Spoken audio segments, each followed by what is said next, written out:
What's up, everyone? What's up, y'all? It's been a while.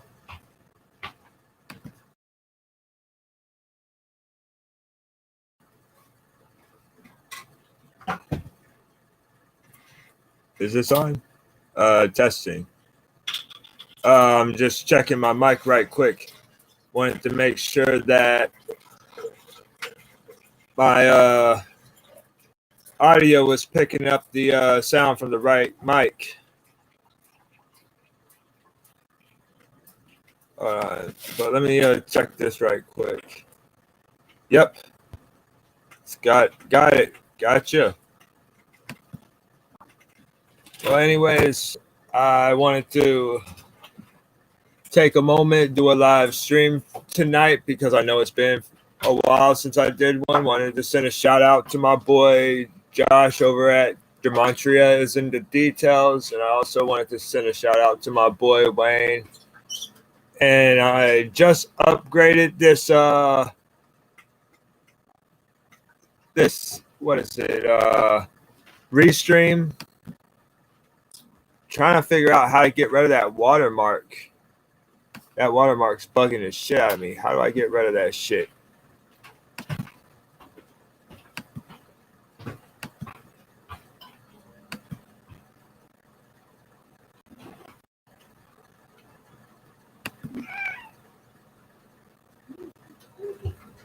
There we go. And it's gone. Now I look professional up in here. Y'all. I also want to send a shout out to my boy Wayne and my boys Jordan and Joey. Whatever they're doing, Shout out to y'all, Shit. But anyways, I wanted to go over some articles and shit. Hold on. Right quick. Oh, yeah, I had just ordered my shirt. I just ordered my Kliq shirt so I don't have to rock that freaking Alex Jones massage shirt. But hold on right quick. I'm going to pull up this article. I'm going to pull up an article right quick. Wanted to go over MK Ultra with everyone. I'm going to share my screen in a moment. Just let me find the article.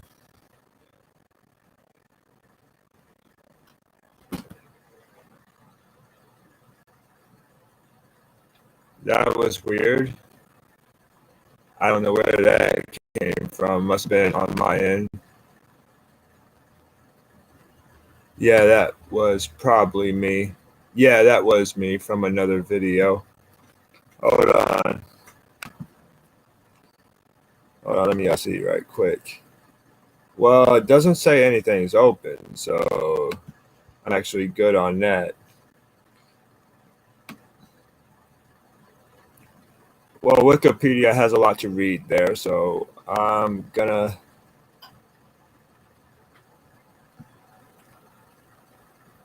read it in this article right here. The article I was trying to read the other day, but I got angry yesterday because I was trying to read what the article was saying in a video, and my mom and her roommate were being loud, and I kind of got irritated. I didn't want to tell them to be quiet because I had no place to say so, so I just said fuck it, and I did it,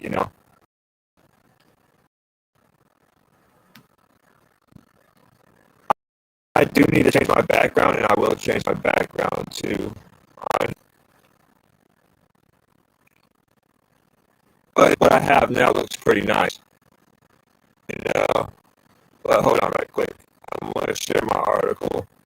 I ain't going to show no videos because YouTube fucking hit me with like 3 fucking copyright claims just to keep me from being advertised because they know my information is real and they can't handle that,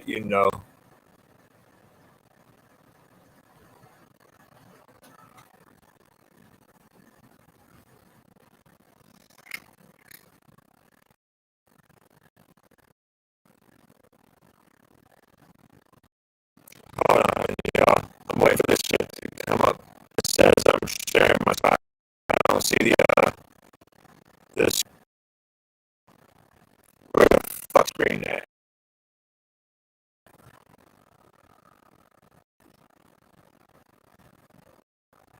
don't know what's going on, y'all. This shit is my fucking. It says I'm sharing screen. There it is. There it is. It's being slow as a motherfucker, man. I'm not kidding. Shit. Oh, hold on, y'all. I'm gonna share this with y'all right quick. Came across this yesterday.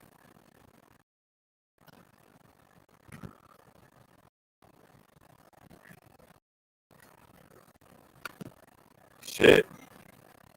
Okay. The history of MK, how the Nazis won World War II. The following text isn't good. One, take a look. Take it from anti-propaganda from and of the feds, as well as the topic. This is, but it has been updated after the recent events regarding Poland, preposterous marking of the World War II anniversary. Edited by Gene Carter. Edited by Gray Carter, not Gene Carter, Gray Carter. During the late 1940s, the CIA produced and played starring role in what was then known as Operation Paperclip. Operation Paperclip hinged on a misdirection campaign. The misdirection was simply the United States led the world to pursue many of the Nazi military officers who committed gross atrocities against their prisoners at an attempt to convict them of war crimes. This was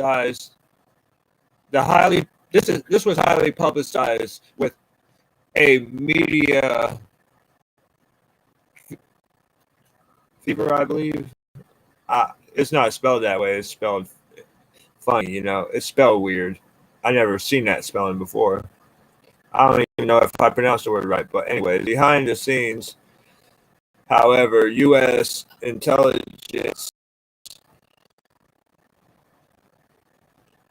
communities were recruiting Nazi scientists and renowned concentration camp medical doctors and psychiatrists.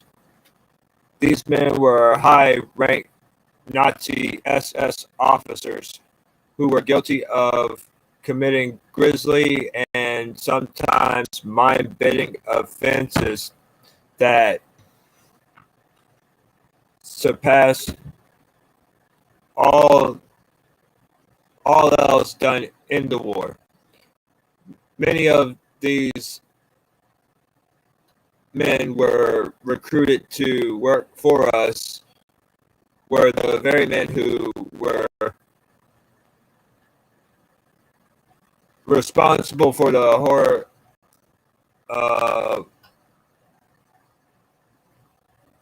Auschwitz. I think that's what it's called, Auschwitz.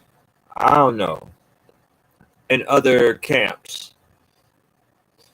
They received the option to either come work for us in such labs as Los Alamos and for much more money than they received from the Germans, or be prosecuted to the fullest extent of the law for their crimes. Of course, they chose for most almost instant. Their decision for most was almost instant. I'm going to go back up and show you the image in case you missed it, because I know my Chromebook is kind of shitty. MK Ultra is not just a conspiracy theory. The project is encompassed. The projects encompass, if I'm pronouncing that right, came about expanding on the works of the Nazi doctors and scientists recruited from Operation Paperclip. But let me go back up and I'll show you this image in case you missed it. This right here. Pretty deep image. It is a fact that the CIA proposed and conducted mind control experimentation from the mid 1940s on, using German scientists courted by our nation. In a large degree, it is a matter of public record and was a matter of Senate committee investigation.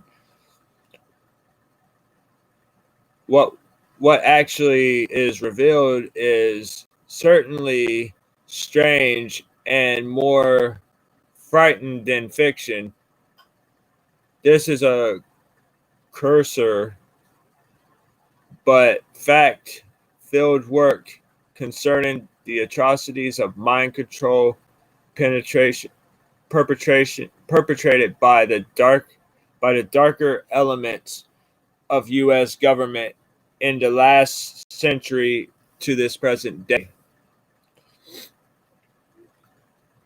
The subject is so detailed, documented, and widespread that it would take several books to tackle this subject exhaustively. But my hope is that this work will educate the reader and arm them with enough facts they can easily do further study on the subject. The intent is to document the subject in areas that prove the existence of this program on an individual scale and in a massive scale being used worldwide. A history of MK Ultra mind control. During the late 1940s, the CIA produced and played starring role in what? I think I already read that. Yeah, I did. I did read that. I think they took me all the way back to the top.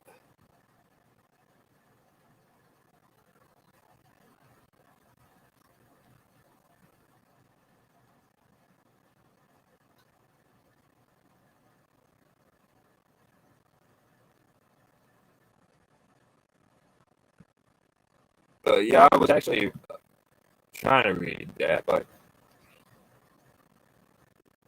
I didn't even have my screen on. Fuck.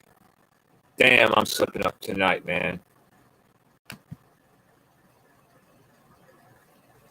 Damn, I'm slipping up tonight, man. Hold on, y'all. I gotta go get my weed, man. I gotta go get my weed. I'm gonna mute the mic for a sec.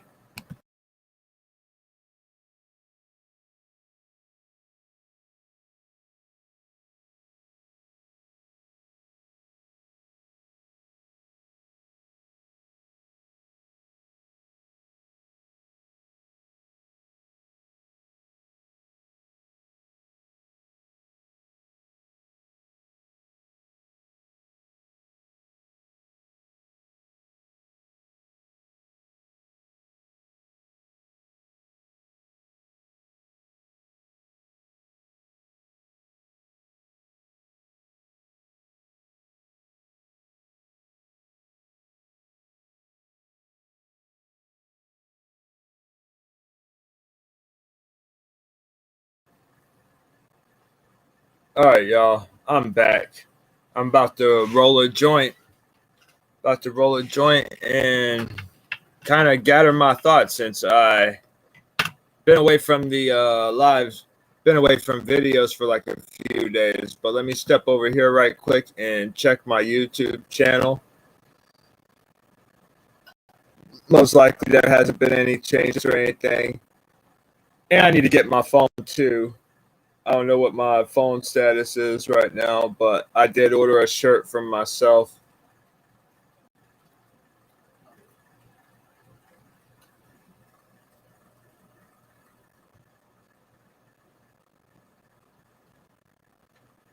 Hold on. I'm also going to check my email too.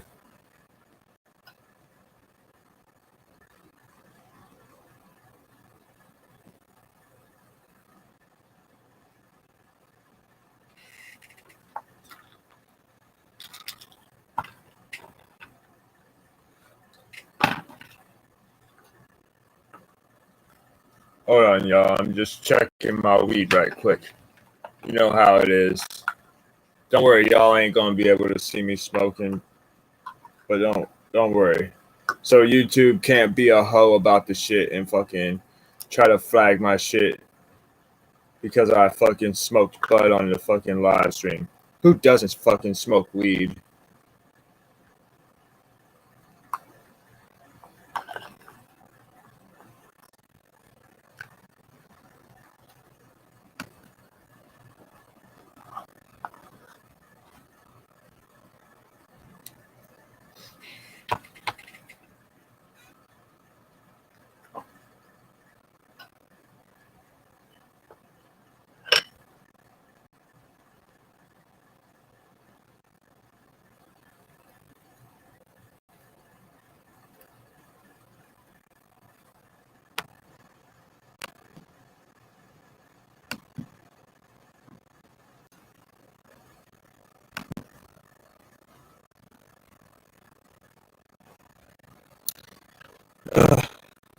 Yeah.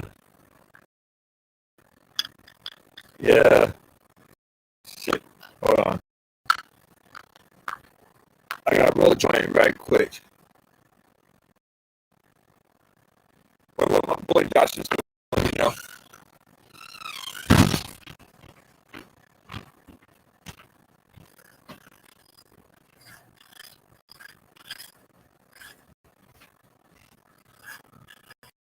This is probably like the fifth joint that I rolled out of my weed for this month.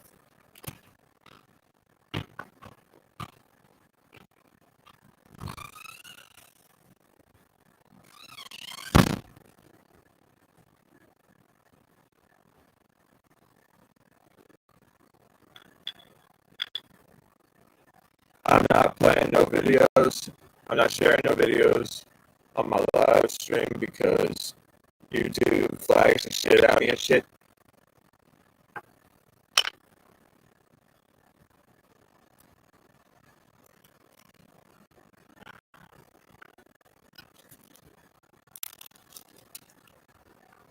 First, they said I provide medical misinformation.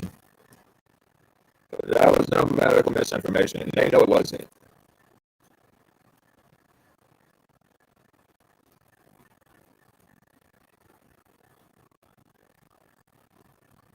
Me and YouTube have two different purposes. My purpose is to keep y'all informed, and their purpose is to keep y'all misinformed.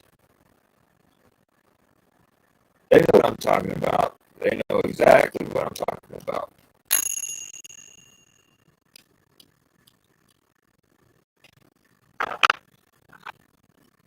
But in the meantime, I'm gonna roll a joint.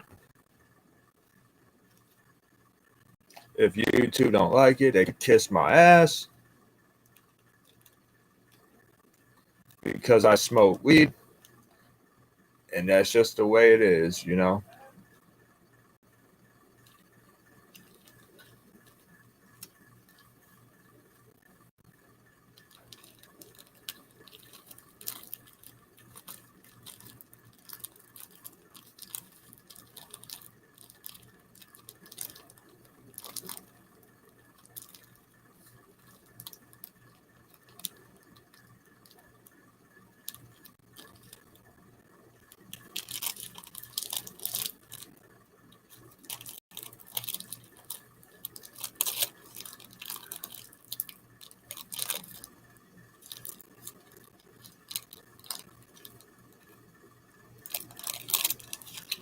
Hold on, y'all. Let me roll this joint. I'm rolling up this joint right quick. But yeah, hold on, y'all. Let me chill for a moment. I know I've been chilling for about 20 minutes, and this live stream ain't even over yet. This live stream's just getting started.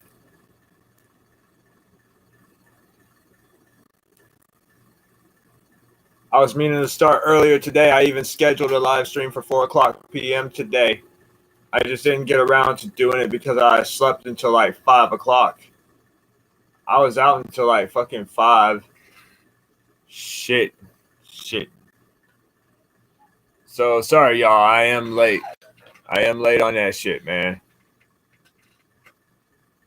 But it's good to see that watermark is gone. Am I right? Hell yeah. And I'm going to be rocking my fucking Kliq shirt. Hold up, y'all. I got to go get my phone. I'm going to mute the mic right quick.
So yeah, y'all, I ordered my shirt. I ordered the first shirt I made. It's available on the website too. My phone just went off too, man.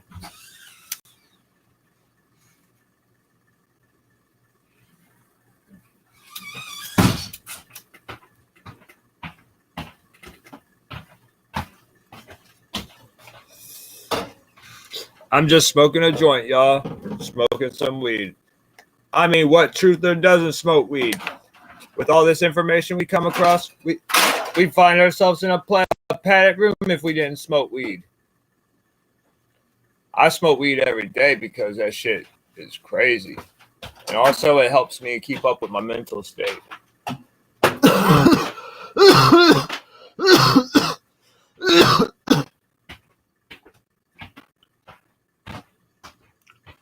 I know my boy Tommy Truthful fucks with fucking smokes weed and he does edibles too. Shout out to him though. I was asking him the other day. He never responded to me. People who like his shit responded to me. I was like, man, how is YouTube gonna take me down and you stay up? But it's good but I told him to keep doing his thing. I said it's good that you still doing your thing and they haven't took you down like they took me down.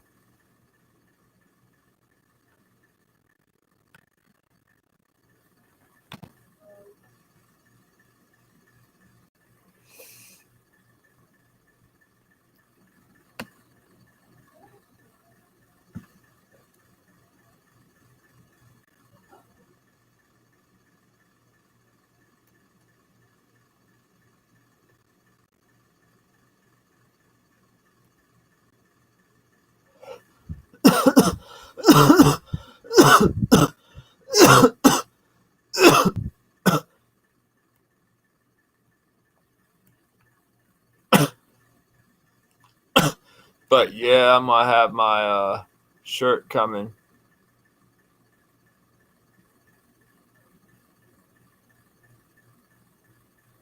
I got my shirt coming, y'all. Shit. Yeah, man. Yeah. Got me a premium tee for the Kliq. The Kliq, y'all. Oh, that's what was making that noise. Oh, I was doing it went to my my channel. And I wonder what my boy Josh is doing, man. Where the fuck is Josh? I think I have to hit him up.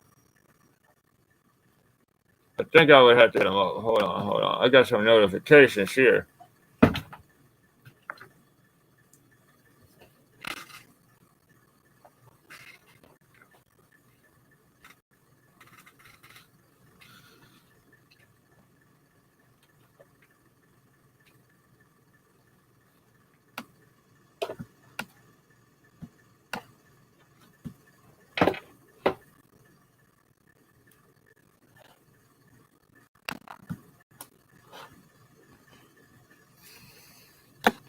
Hold up, y'all. My joint went out. My fucking joint went out, y'all. Shit.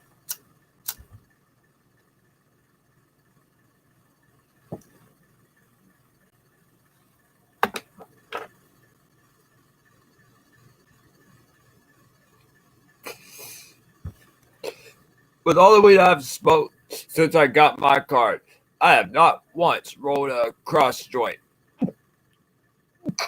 Damn.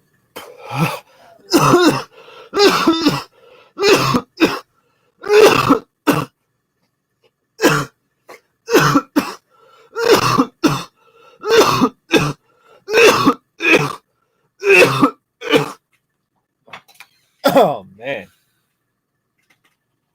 Damn. That is some shit, man.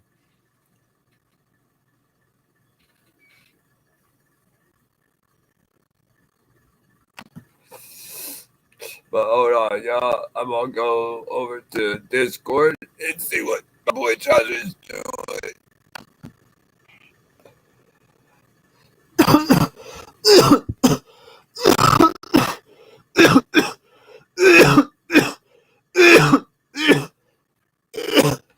Oh, hell no. I'm going to Restream. I was meaning to go to fucking. I was meaning to Discord. Hold on. I'll go to Discord right quick. What's wrong with me?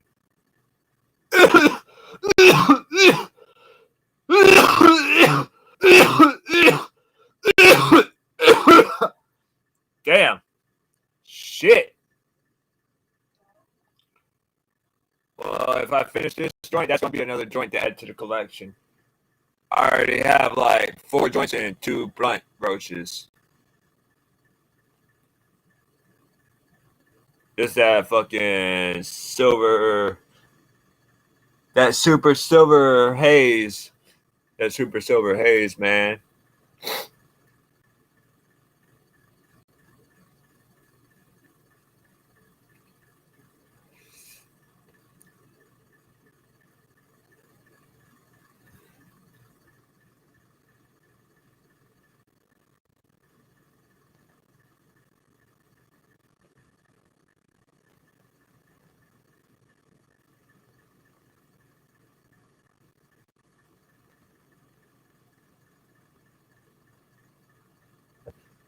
Oh no. I ain't trying to connect to PlayStation Network from Discord. But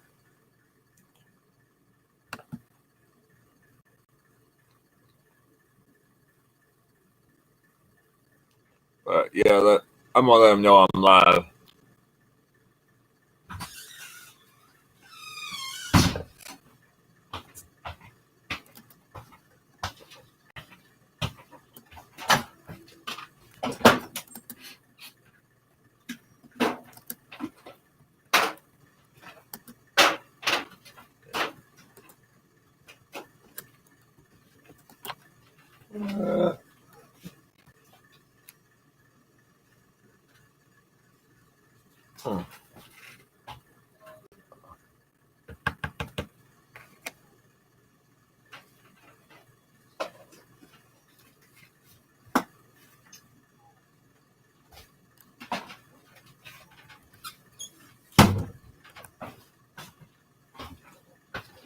He might be busy, but I told him I'm telling him I'm live right now if he wants to join.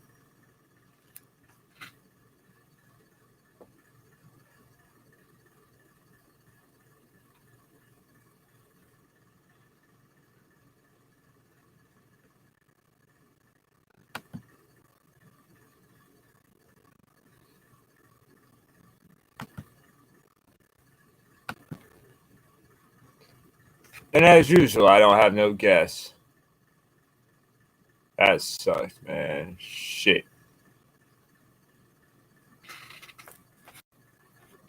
I got 2 biscuits that are kind of hot right now.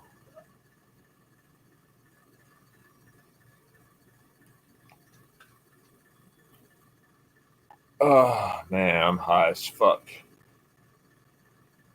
It's because I get like really high.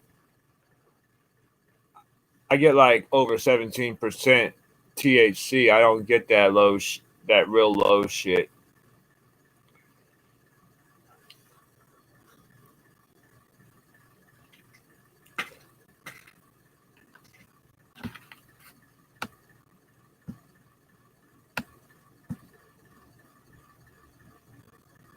Hold on, I'm just gonna fuck around with some shit right quick. I'm only doing it because I'm high as fuck, man.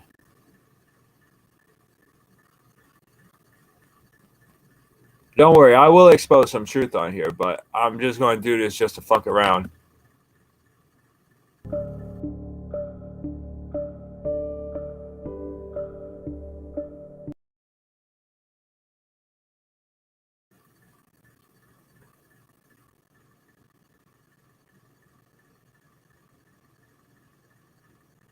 Damn. What the fuck?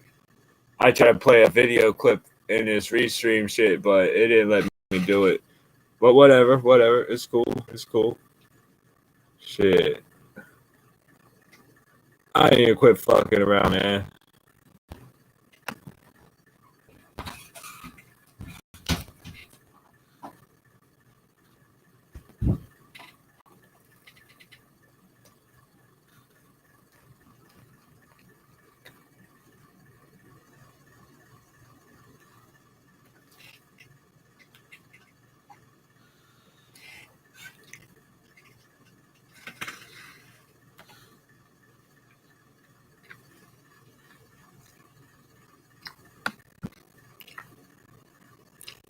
Hold on, I'm gonna check for you to find truth because I haven't turned my Chromebook on in like a couple of days.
You know what's crazy?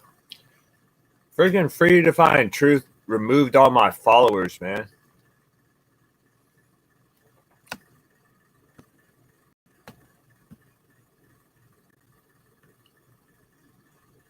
I mean, I like being on Free to Find Truth more than I like being on Facebook, but it ain't right for removing my followers, for real, man. But hey, it's whatever, you know.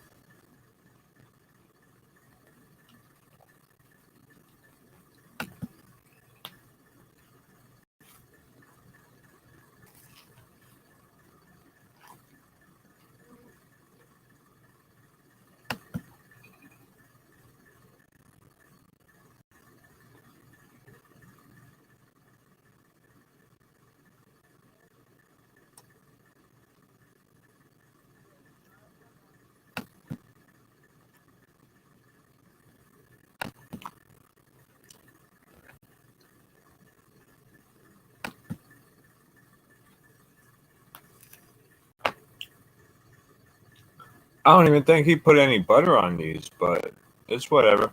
I'm gonna eat it anyways.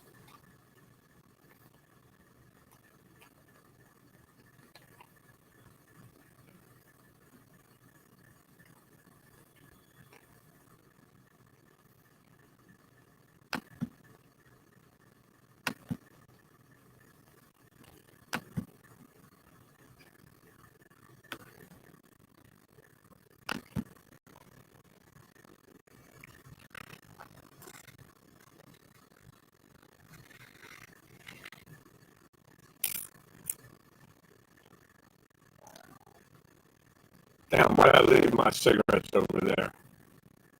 Shit. Oh, man.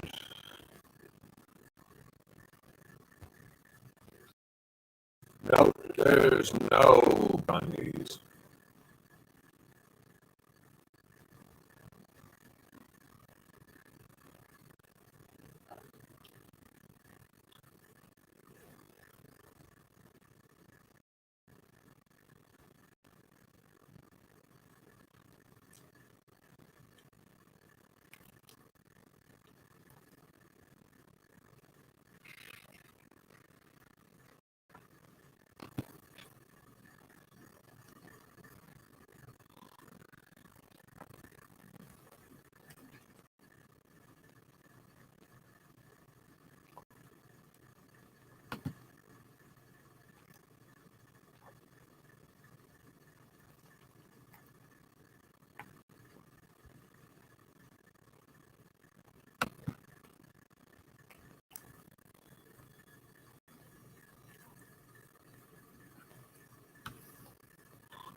Well, I don't really know what else to talk about, but I will take away from. I will take some time off to talk about something. You know, I've been ranting on Facebook lately. I've been ranting on Facebook about feeling ignored and shit, but I don't know. Maybe that's my insecurity, having insecurity about being ignored for long periods of time.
You know, in the past, I have made merchandise before, but nobody ever bought my shit. I think maybe what it was is if you want somebody to support you or wear your shit, they gotta see you wearing it first. They gotta see you wearing your own merch first. How you gonna expect somebody to rock your shit if you ain't gonna rock your own shit?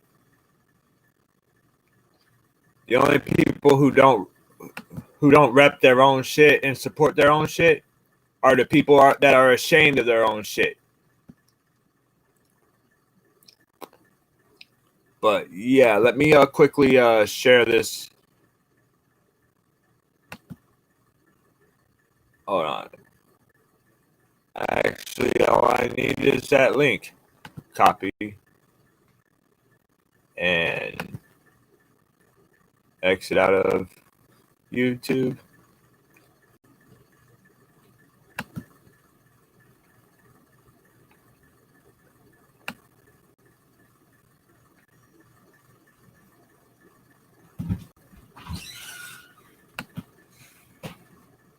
I told my friend Jules something that she thought was very hilarious. And I was like, actually, I'm not even joking about that one, sister. Because I call her sister because I kind of look at her like she's a sister, even though I haven't known her for a very long period of time. We just met through my live streams, but she's really cool and she's really funny. Well, at least I think she's funny. Love her sense of humor. I ain't gonna lie about that.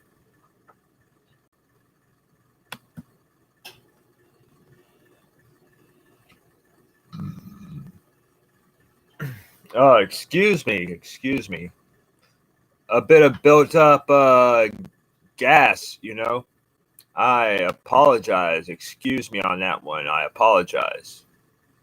Ooh. Oh, man.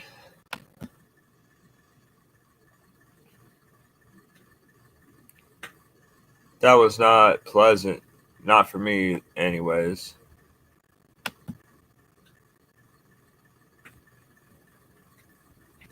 So right now I'm going to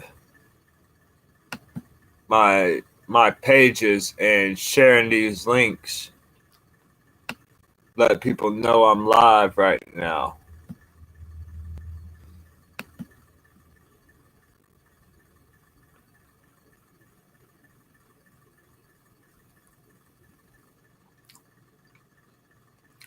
Oh, I also got to get a cigarette too.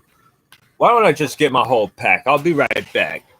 Hold on. I don't have time to mute the mic, but I'll be right back. Hold on.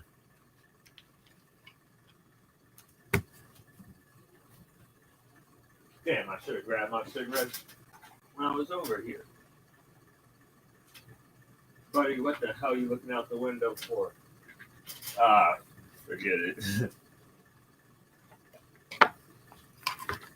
Shit.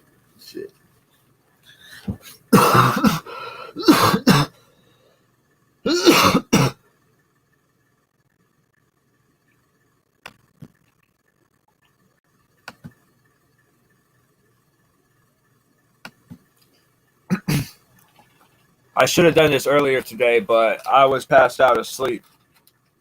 That's kind of on me. I'm kind of behind schedule, but hey, I do this for you guys, and I don't really have a schedule. I'm trying to maintain a schedule, but sometimes, you end up doing things a little late than what you're supposed to.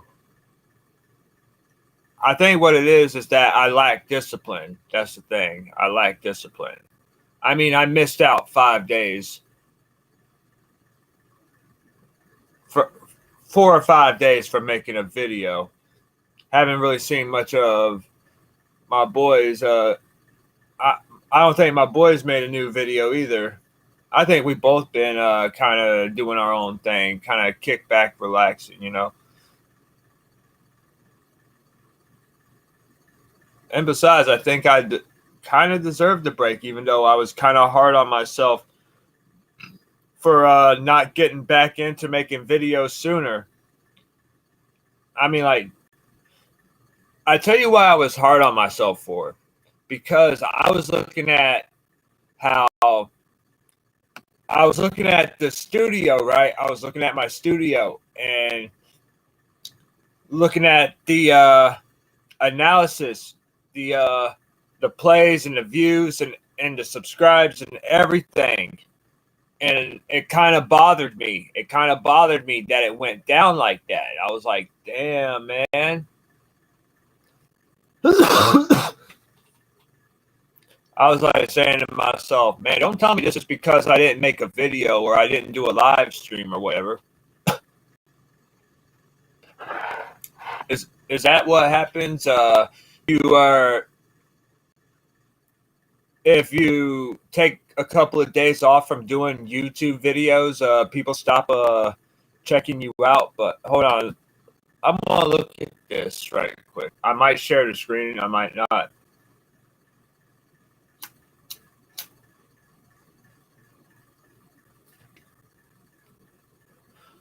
But the last time I saw this, it did not look good. It did not look pretty at all.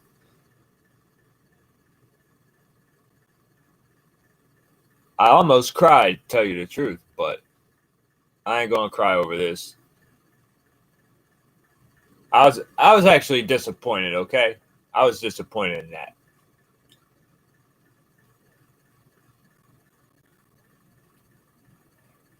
And I was saying to myself, with all the videos I have some good content. I put up some very good content.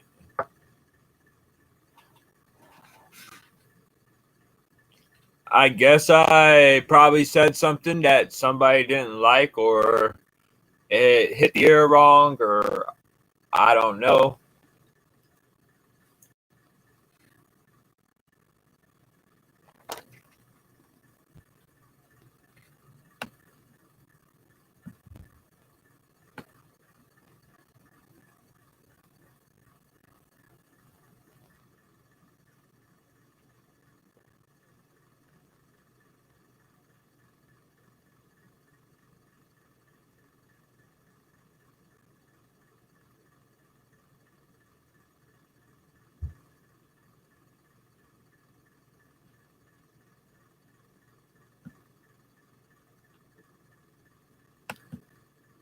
So I'm gonna look at this right quick. It shows you your dashboard and all, all the all the views your video gets and everything. But of course, we all knew that.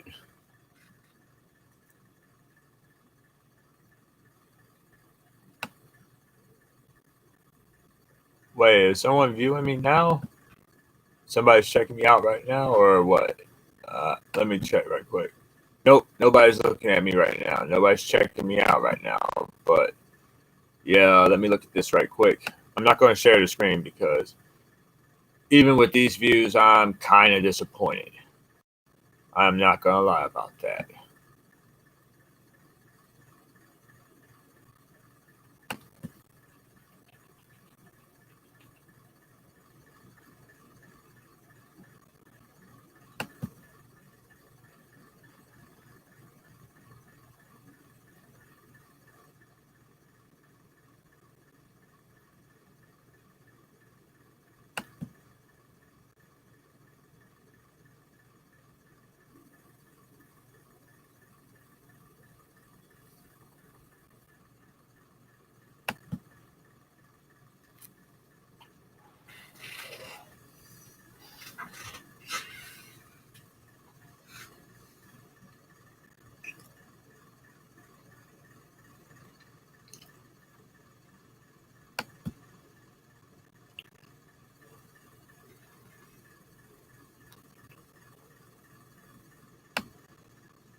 Oh, 12 days ago, I guess people were really liking the content I was putting out, but I don't know, man. But I'm going to keep doing it. I'm going to keep doing it because I believe in it, you know. I believe in the truth Kliq. And also, I'm doing it to get the truth out to people, you know.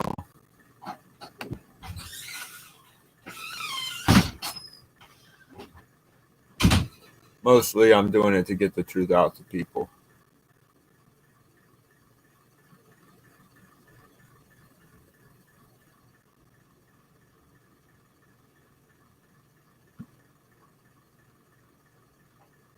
Wow, I took a wicked nosedive. I took a wicked nosedive.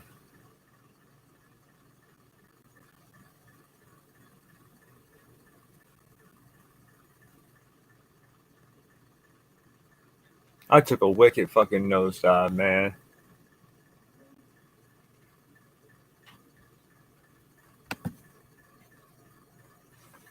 Shit, man.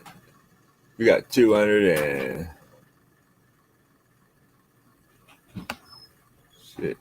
I was about to say how many views I got. Oh man, shit.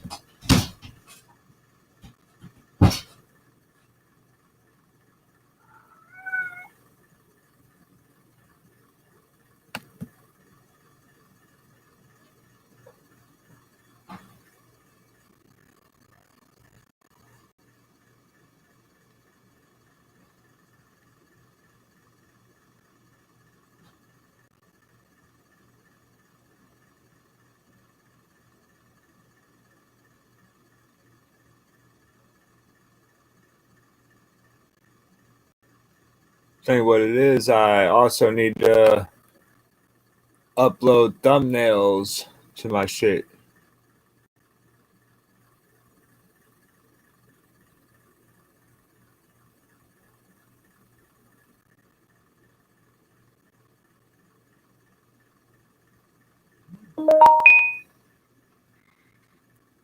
Oh, that was my phone going off.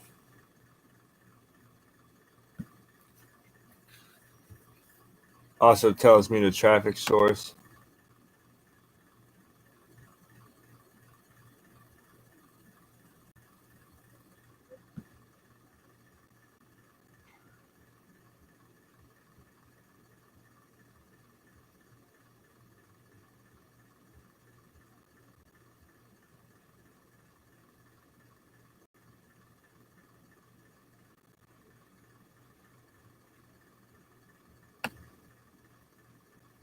Some people from Free to Find Truth check me out, I guess. I don't know.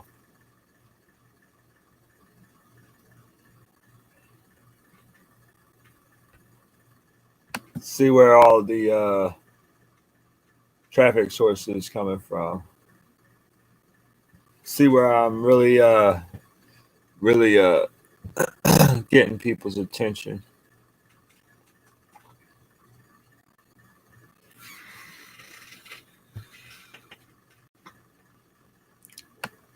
As far as this month, I haven't been doing so well. Last month I was doing great, but this month I'm not doing so great, you know?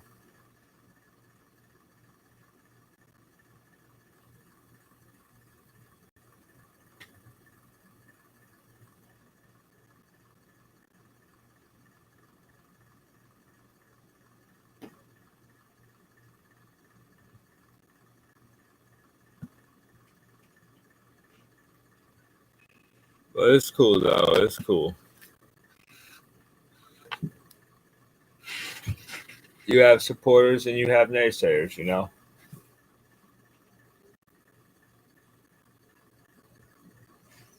You have people that like what you do and you have people who don't like what you do. But doing something that everybody loves isn't really worth doing, is it?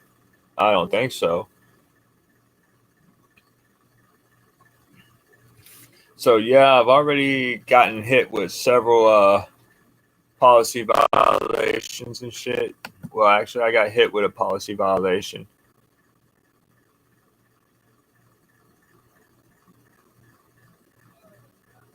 Says I could invite up to 10 guests now. I can invite up to 10 guests since I upgraded my restreaming app. Well, my restream browser.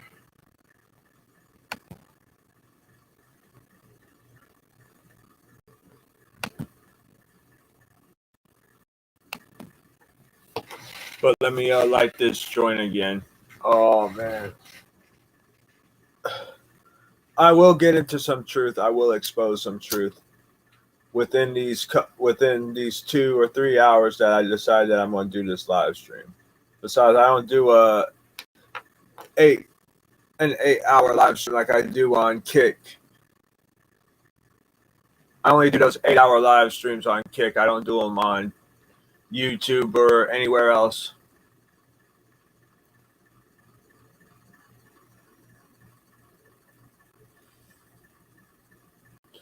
I usually have these live streams that go on from 9 p.m. all the way to 4:30 a.m. Lately, I haven't really been doing much. I've been really kick back and relaxing, you know. Besides, I kind of had an off day the other day because I tried to cash my check at Walmart, but they were telling me, "Oh, you can't cash your check." I'm like, "What are you talking about?" I'm like, "We come in here all the time."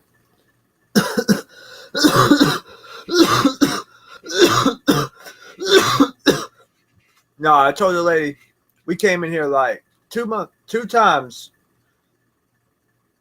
when my check came in early, and ain't nobody told us that, nah, you can't cash your check. It's too early for that. You got to come in on this date and cash it. You're the only couple of ladies that told us that. We live in Kissimmee, Florida, by the way. The lady at Walmart was like, "Oh, you can't cash your check because you got to wait until tomorrow. That's what the check says. That's what the date on the check says." I'm like, "What does that matter?" I'm like, "Because we've done it before. We cashed my check 2 days early before, or a day early before. And ain't nobody said nothing about it."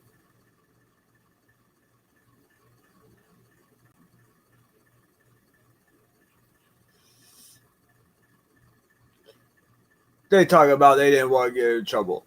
I think that was a lie, man. They just didn't want to do it. They just didn't want to do that shit. You know how people at Walmart is. They like to give people hard times. What is it about people wanting to give other people hard times, you know? That's bullshit, man. That's bullshit.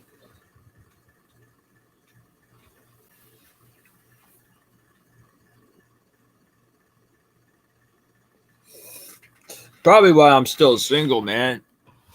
Because I don't want to be with somebody that's going to give me a hard time. I'm not saying that all women give guys hard times. It's just that the few I've met have actually given me a hard time.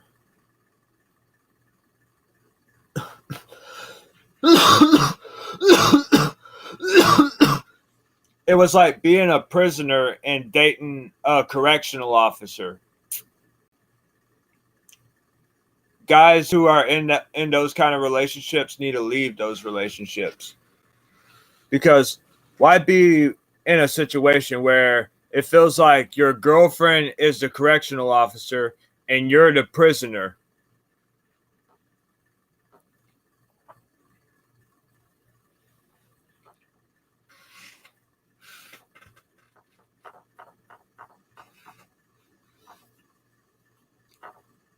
There's a lot of stuff I think about, you know.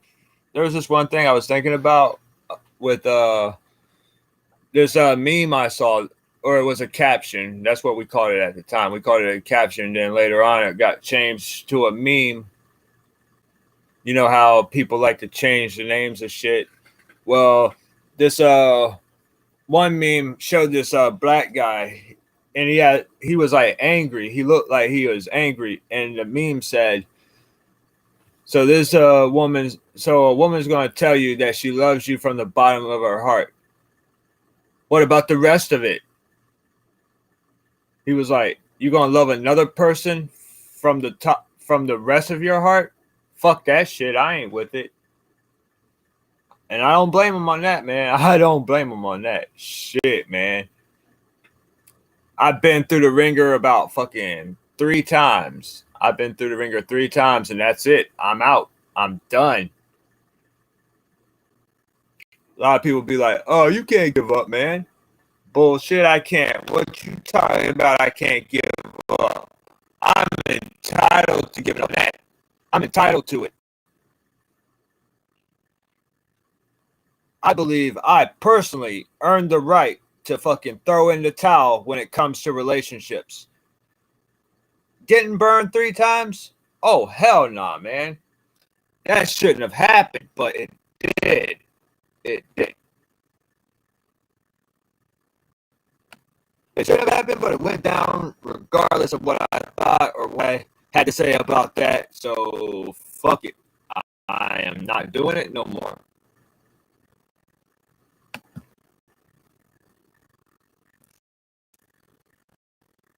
I ain't even gonna tell you what I did when it comes to relationship issue. Besides, my YouTube channel's not here for that, and I'm not here to ramble on about my personal life either.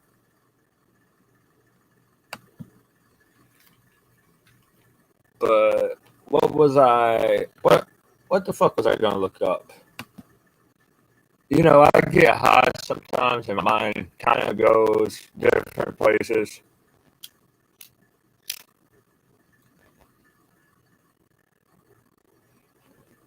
But I tell you one thing, I am not going to show no videos just to avoid being flagged or hit with fucking stupid ass copy bullshit by fucking YouTube, because YouTube is being sodomized by Bill Gates and the World Health Organization and the CDC and all them motherfuckers put together.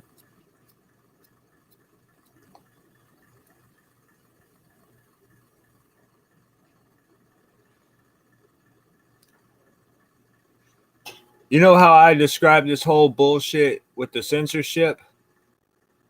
It's very homophobic. And a lot of people are going to turn away from this if they support that community or if they're a part of that community. There's nothing wrong with the people of that community. It's just that the organization that community is run by is fucked up. It's not the people. It's not the people. Because I'm pretty sure, actually, I'm not pretty sure. I know that there are good gay people out there, good lesbians, gays, bisexual, transsexual people out there. It's just that the organization that supposedly says that they're for them is not for them. They're actually corrupt. They're psyops, like Jesuit World Order News says. I think that's his name. I subscribed to his channel. I even emailed him, but he didn't hit me back. I haven't even commented on one of his videos because I don't want to seem weird about it or anything.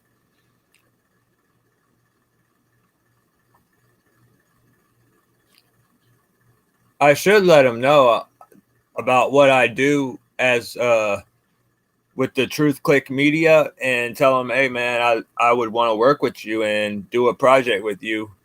Besides, it'd be a good time too, because my I just updated my I upgraded my restream, so I should be good for the month. You know, I just spent $20. Actually, I spent $40. Not to mention I had to pay my court fees, but that's all good though. I'm lucky with the having to pay the court fees because I was paying probation, but my probation officer got my probation fees waived, which is cool. He's cool as fuck too. He is cool as fuck. I ain't gonna lie about that. I told him that I'm going to get my card.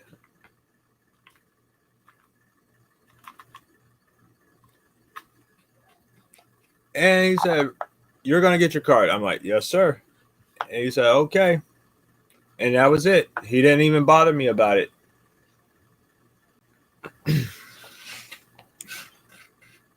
But I did keep him in the loop. I told him to check his email because I did email him screenshots, and I even sent a picture of my medical card when I got it, my medical marijuana card when I got it. I even went up in person and showed him my card just to make sure that he had a copy of my card on file. And I'm good, you know. I'm on probation, but I could smoke weed. I'm happy. I'm happy about that. I'm not happy about the probation part. I want to get off as soon as possible. I do want to get off of probation as soon as possible. I called the court people, but they ain't never called me back.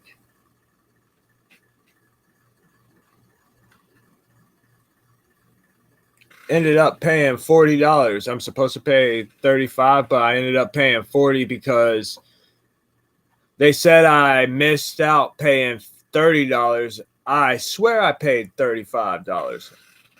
I swear I paid $35. They said I paid 30, but I swear I paid 35. But let me look at this right quick. Hold on.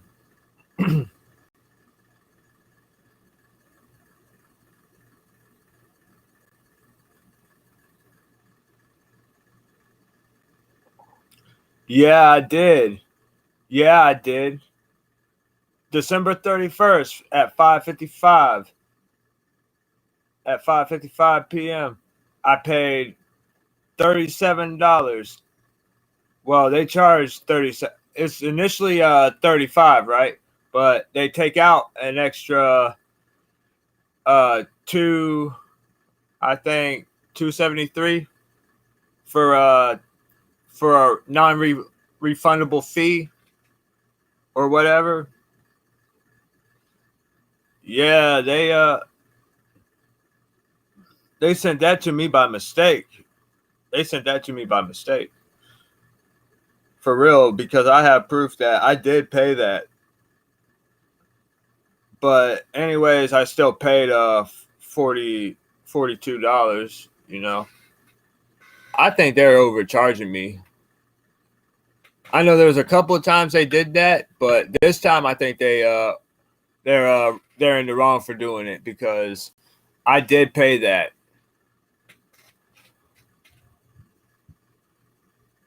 Yeah, I paid that back in December.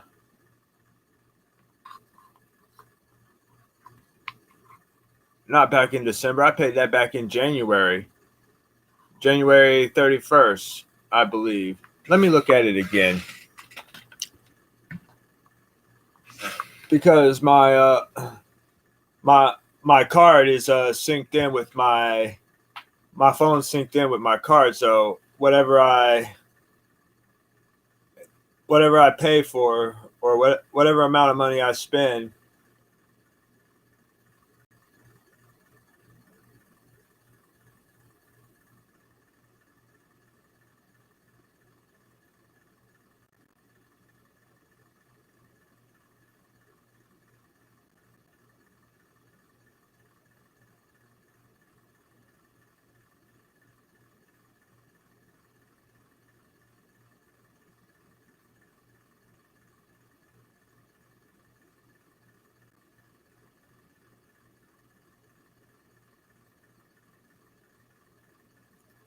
But yeah,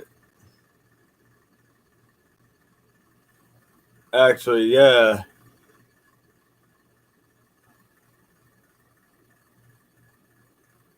I did make that payment though. But I'm not going to keep talking about that.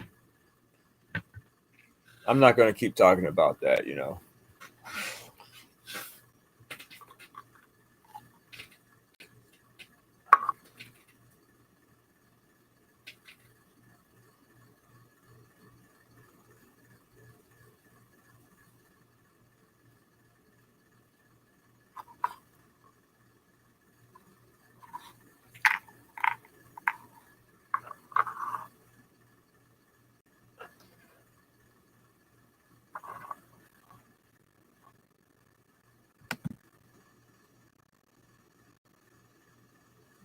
Ain't nobody checking me out. Damn. But hold on, I need to pull something up right quick.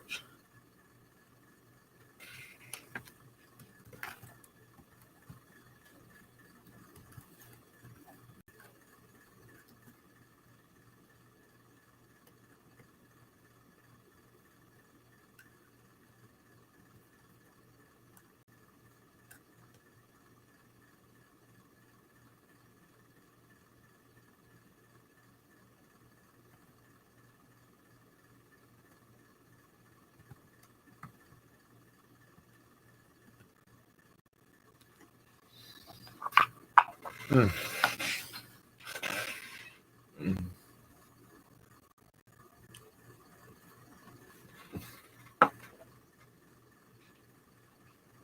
Oh, apparently there's Wikipedia pages about this shit too.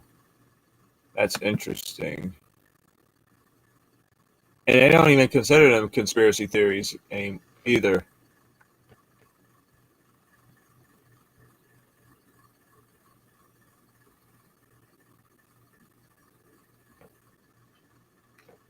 Oh, of course, it talks about Q as well.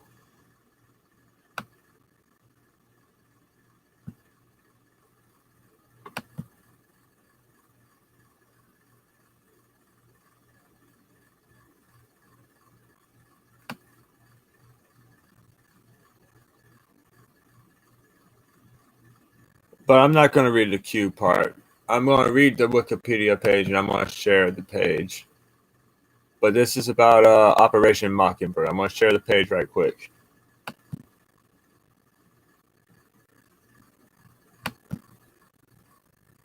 I don't have to share the system audio because there ain't no video being played. Hold on.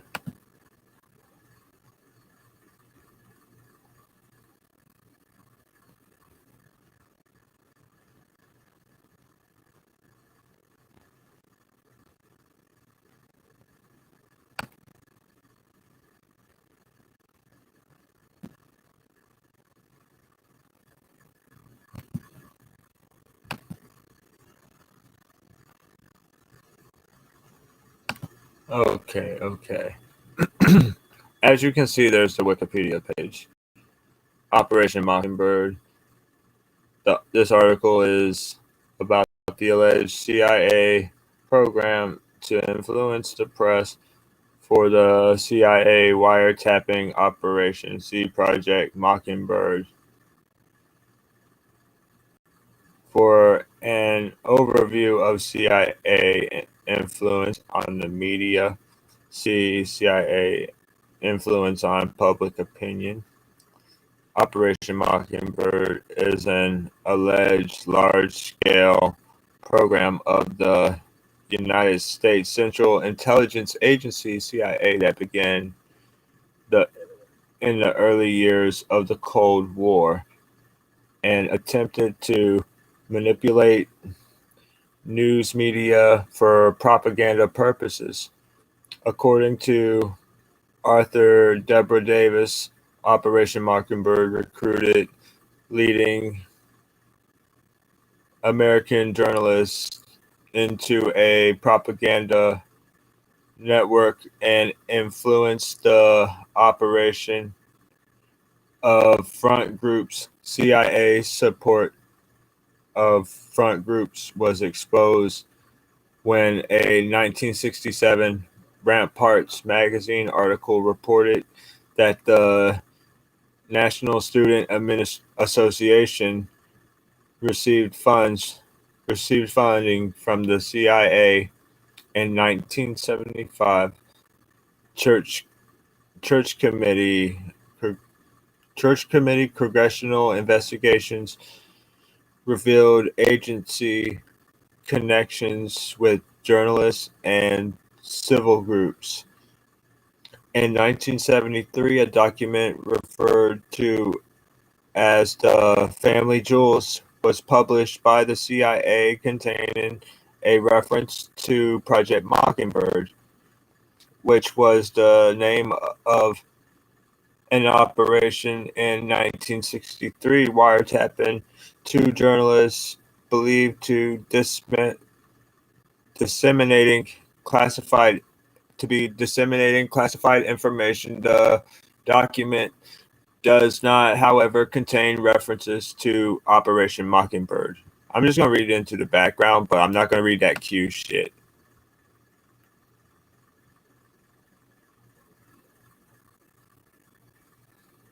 I'm going to give you into the background. Okay.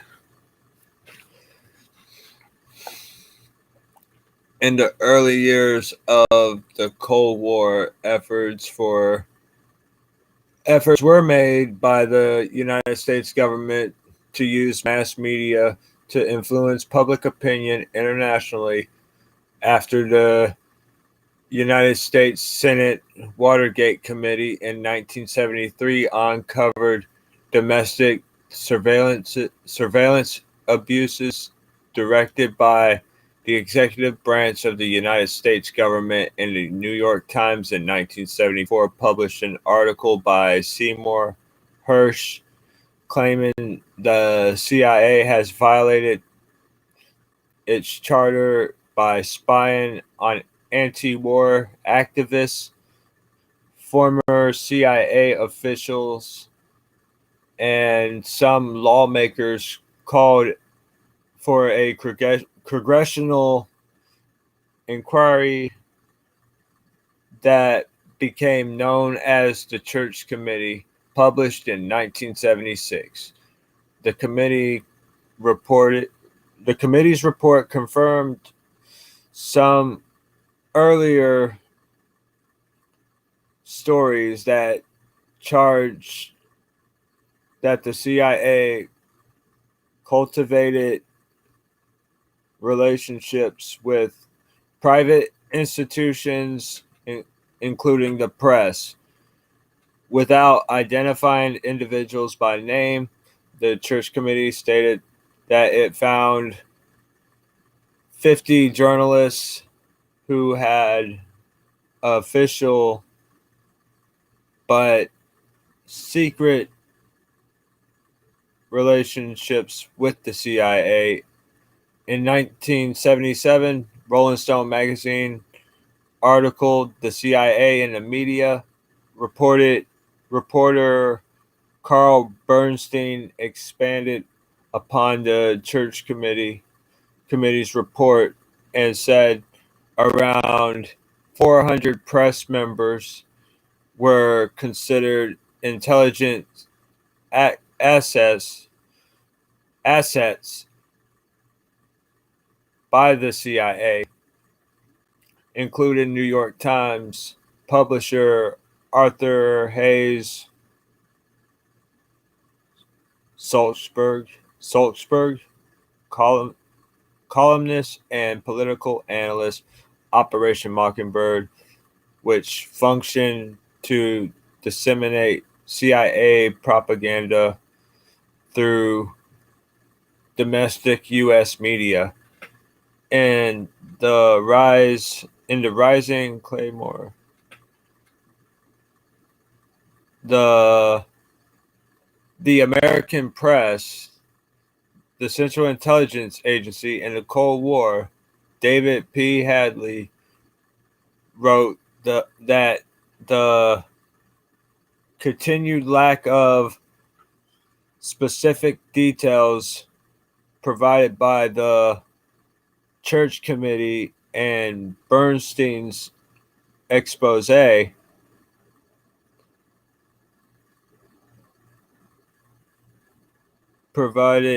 proved a breeding ground for some outlandish claims regarding CIA and the press. As an example, he offered on-source claims by reporter Deborah Davis. Davis wrote in Catherine the Great, her 1979 unauthorized biography of Katharine Graham,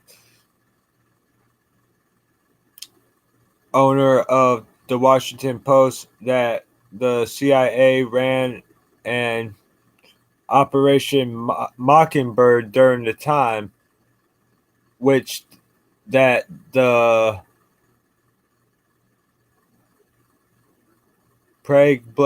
Prague-based International Organization of Journalists, IOJ, received money from Moscow and controlled reporters on every major newspaper in Europe, disseminating stories that promote the communist cause, and that Frank Wisner, director of the Office of Policy Coordination, a a covert a covert a covert a covert operations until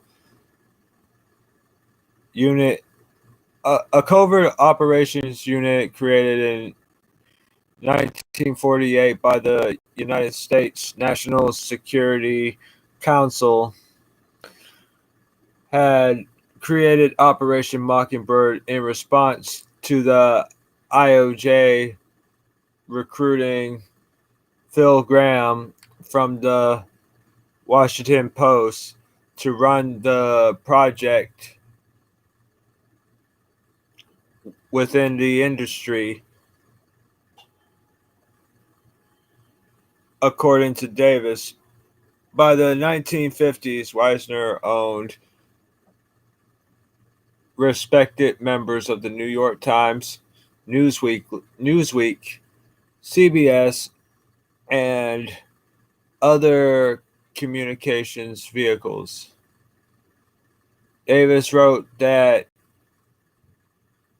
after Cord Meyer joined the CIA in 1951, he became Operation Mockingbird's principal operator.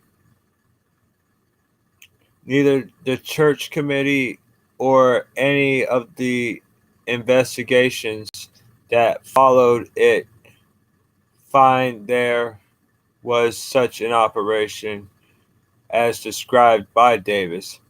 Hadley summarized Mockingbird as described by Davis has remained a stubbornly persistent theory and added the Davis Mockingbird theory that the CIA operation is that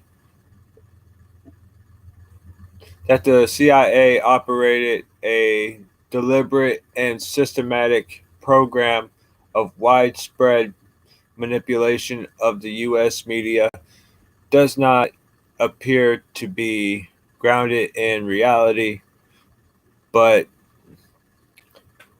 that should not disguise the active role the CIA plays in influencing the domestic press output.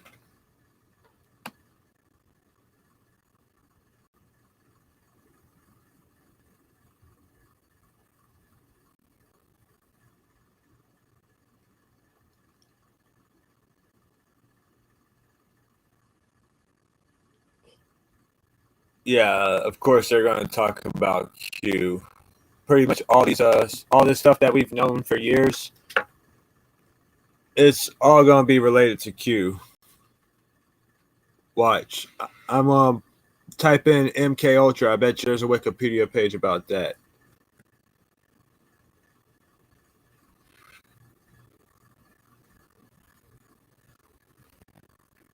Of course, I use DuckDuckGo. My browsers are always DuckDuckGo, like I've always said in previous videos.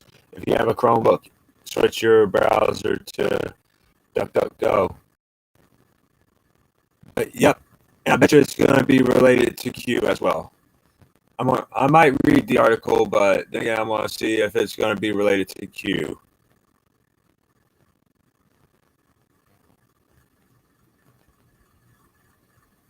Declassified MK Ultra documents right there. Conspiracy theory, I think not, you know.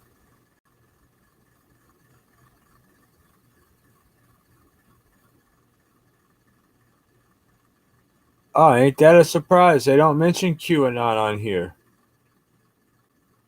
I guess this is one of the things that the fucking Q people did not know.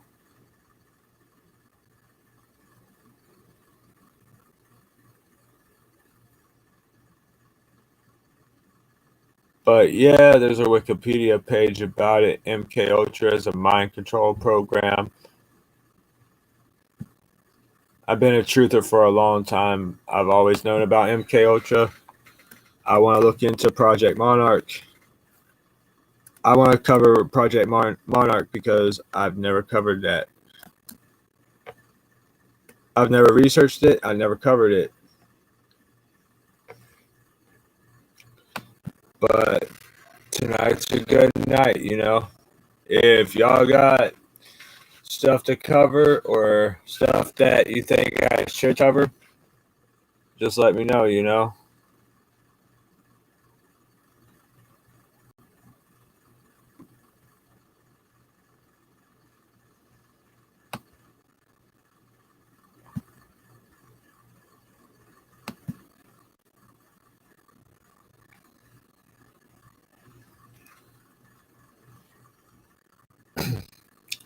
Hold on, y'all. Let me mute the mic right quick. I'm gonna leave it like that.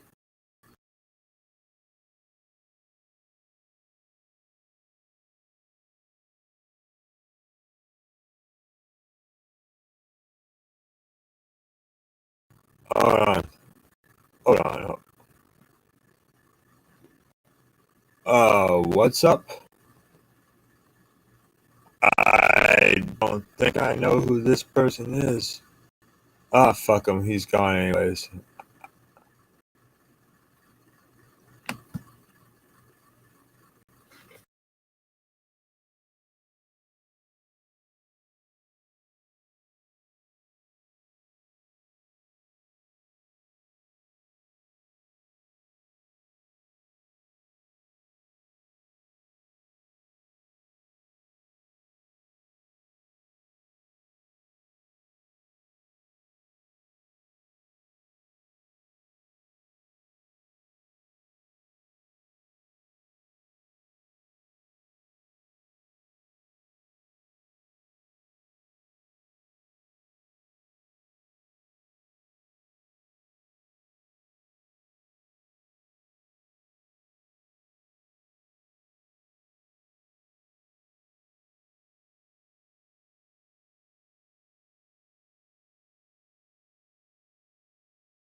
But anyways, back. I'm gonna read this Project Monarch, the evolution of Project MK Ultra, Project Monarch, Nazi mind control.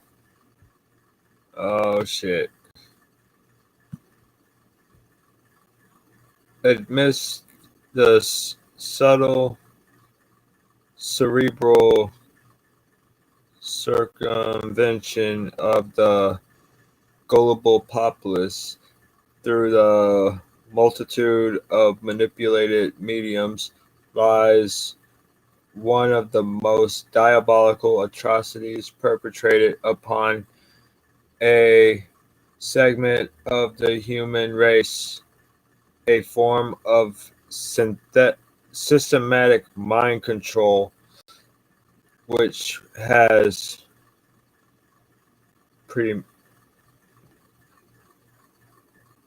permeated every aspect of society for almost 50 years.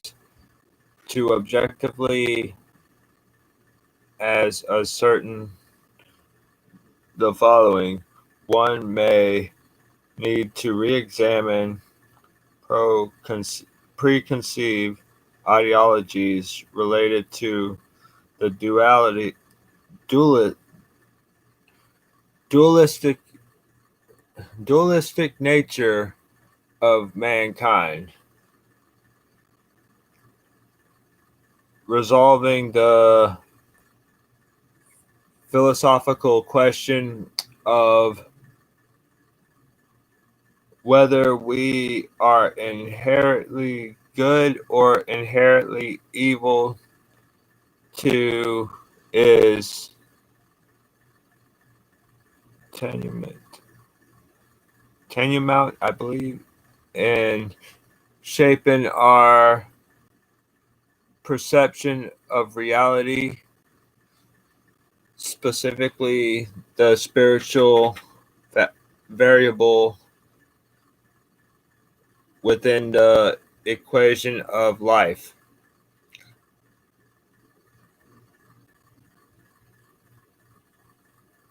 This exposition, nah, I can't pronounce that word. Exposition is substantiated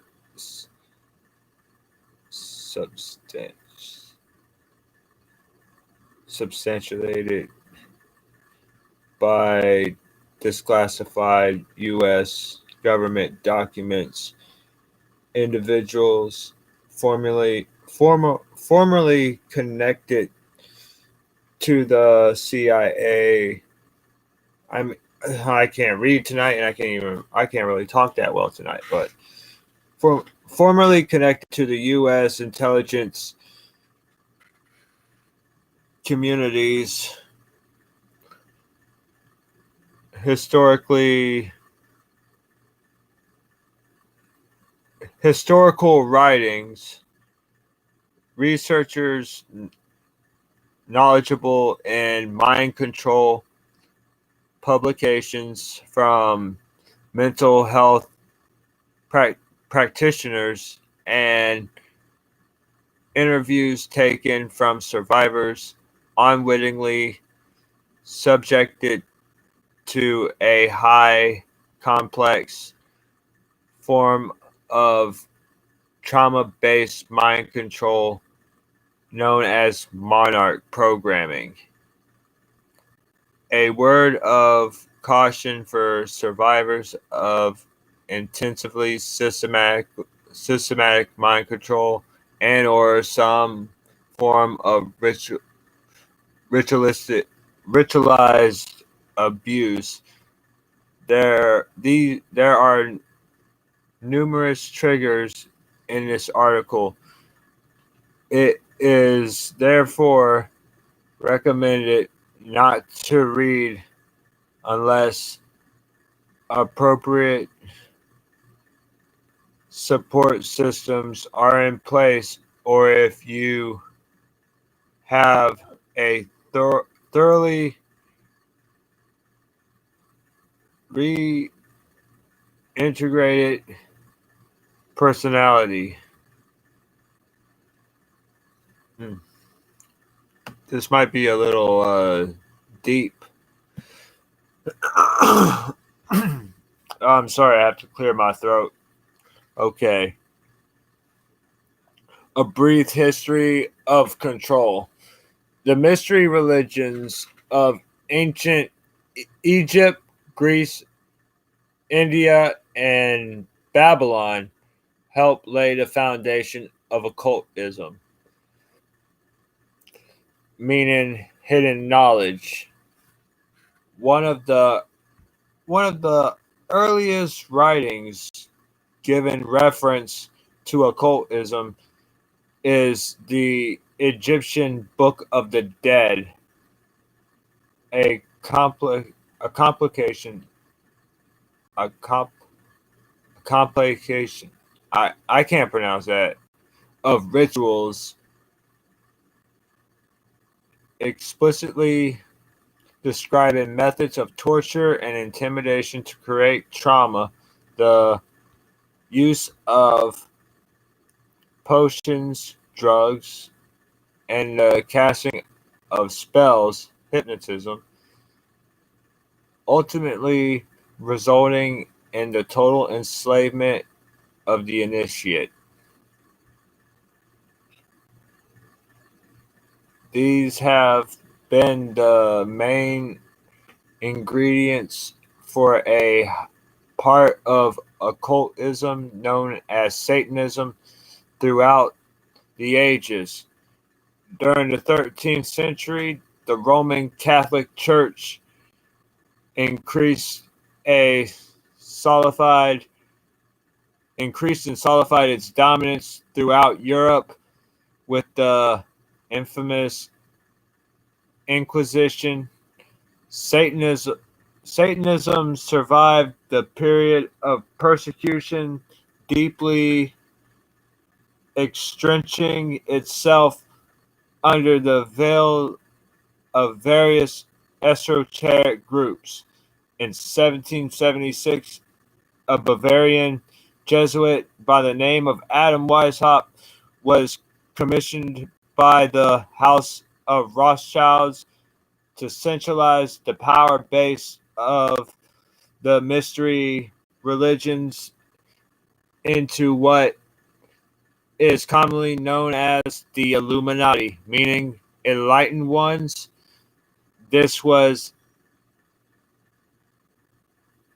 an amalgamation of, if I pronounce that word right, amalgamation of powerful occultic bloodlines, elite secret societies, the influential Masonic fraternities with the desire to construct the framework for a new world order.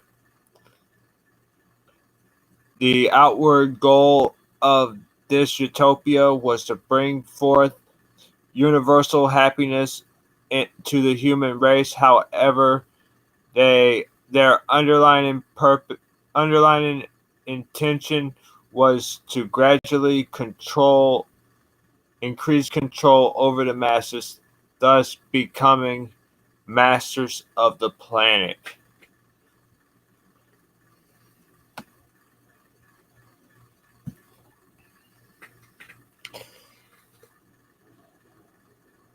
By the 19th century, Great Britain and Germany were recognized as the primary geographic areas of Illuminati control.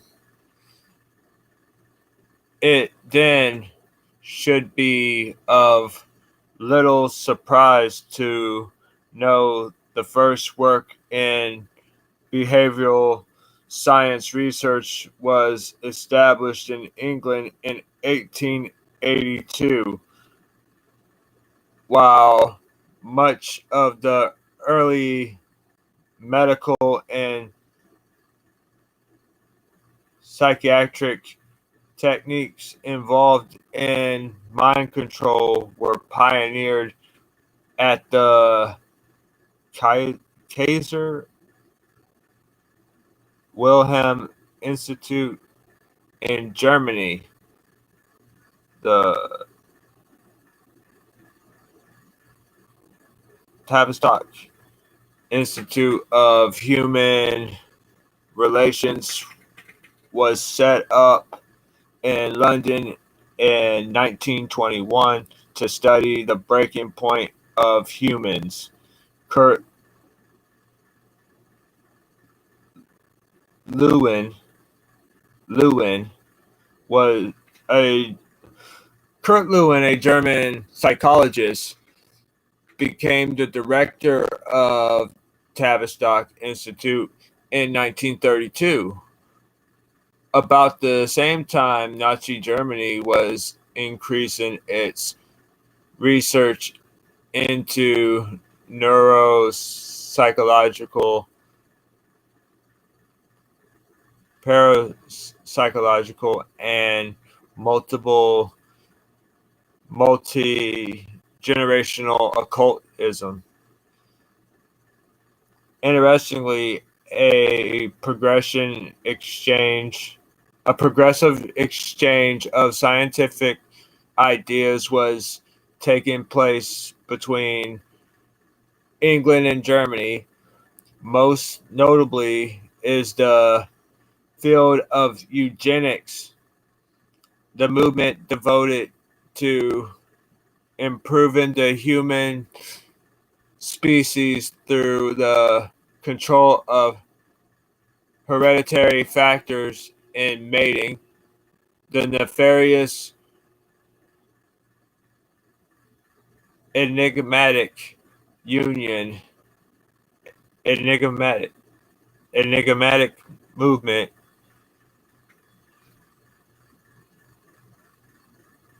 union between the two countries were bonded, partly the Order of the Golden Dawn, a secret society which consisted of many high-ranking officers in the Nazi Party and British aristocracy. I can't pronounce that word. Top SS Nazi officer Heinrich Himmler. That's a hell of a name. What was in charge of a scientific project called, let me see if I can pronounce this. Lebersenborn. I have a tough time pronouncing words, okay? Which included selective breeding and adoption of children, and a particularly large number of twins among them. The purpose of this program was to create a super race, Aryans. I don't, some kind of super race that was a white race, who would have total allegiance to the cause of the Third Reich. New World Order.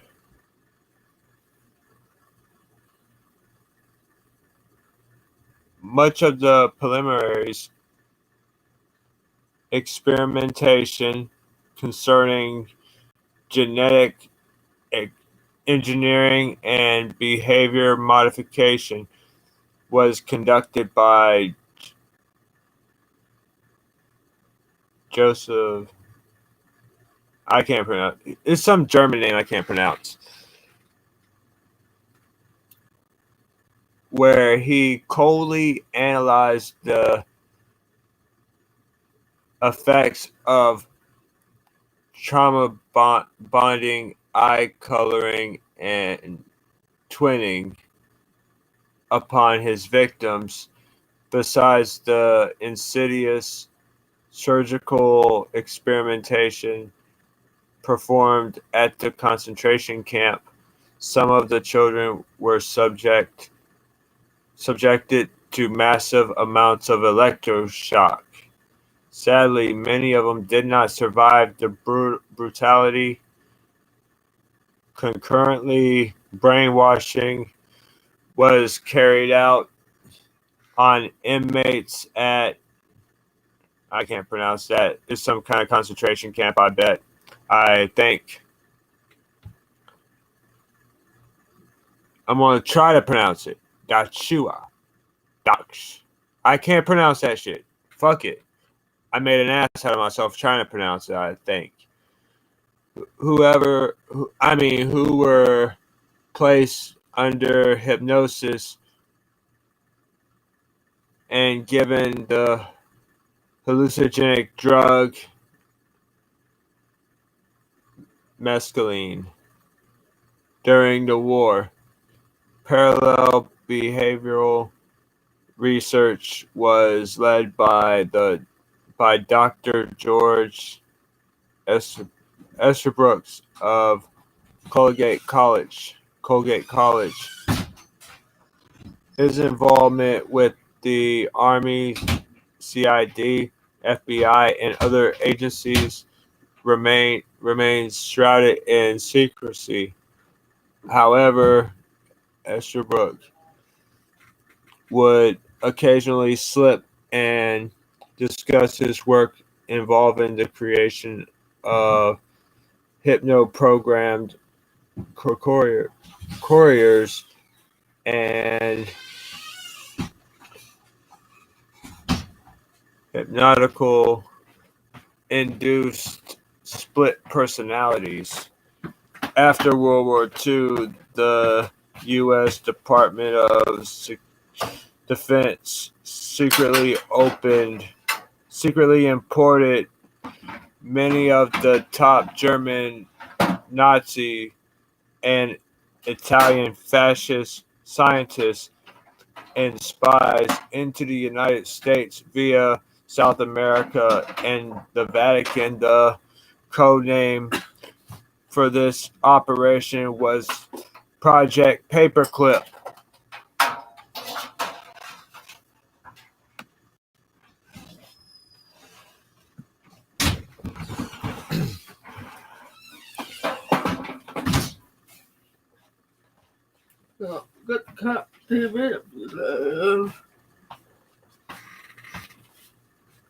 Hold on. I'm trying to read this, but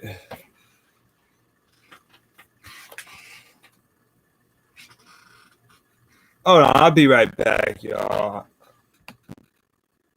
I'll be right back. I gotta turn the damn TV off. Hold on.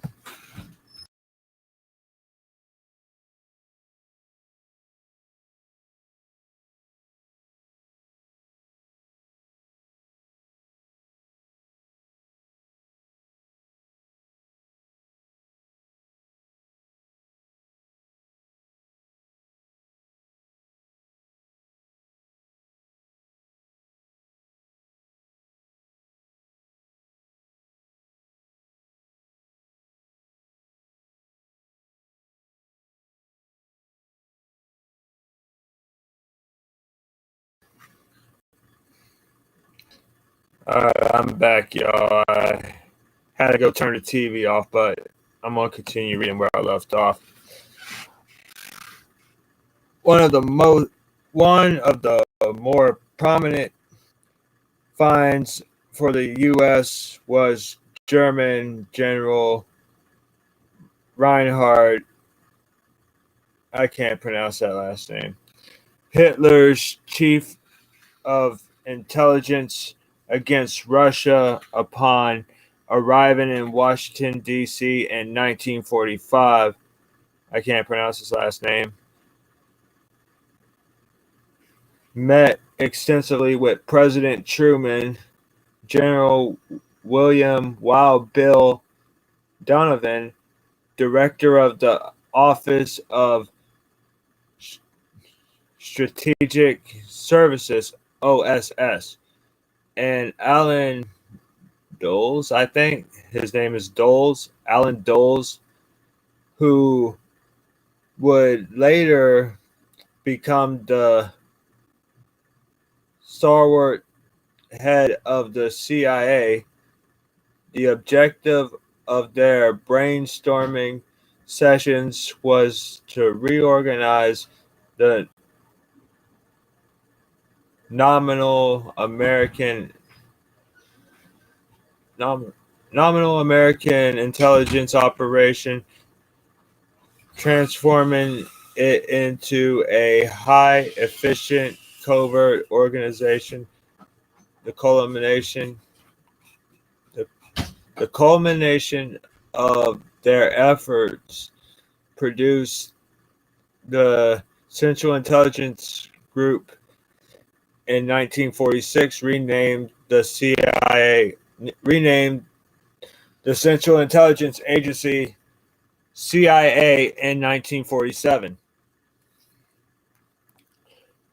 Reinhard, I can't pronounce his last name. That's like a German last name. I can't pronounce a lot of people's last names, but also had profound influence in helping to create the National Security Council,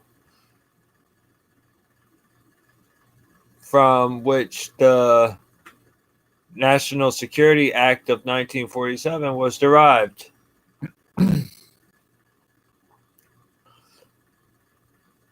This particular piece of legislation was implemented to protect an unconscionable number of illegal government activities, including mind control programs.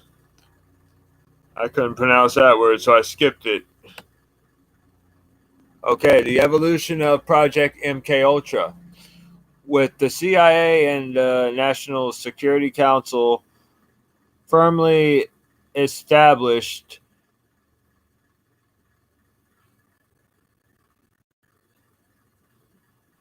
the first in a series of covert brainwashing programs was initiated by the Navy in the fall of 1947. Project Chatter was developed in response to the Soviets' successes through the use of truth drugs. This rationale, however, was simply a cover story if the program were TQ to be exposed. The research focused on the identification and testing of such drugs for use in interrogations and the recruitment of agents. The project was officially terminated in 1953. The CIA decided to expand their efforts in the area of behavior modification with the advent of Project Bluebird, approved by director Alan Dulles in 1950. The objectives were to 1. Discover a means of conditioning personnel to prevent unauthorized extraction of information from them by known means. 2. Investigate the possibility of control of an individual by application of special interrogation techniques.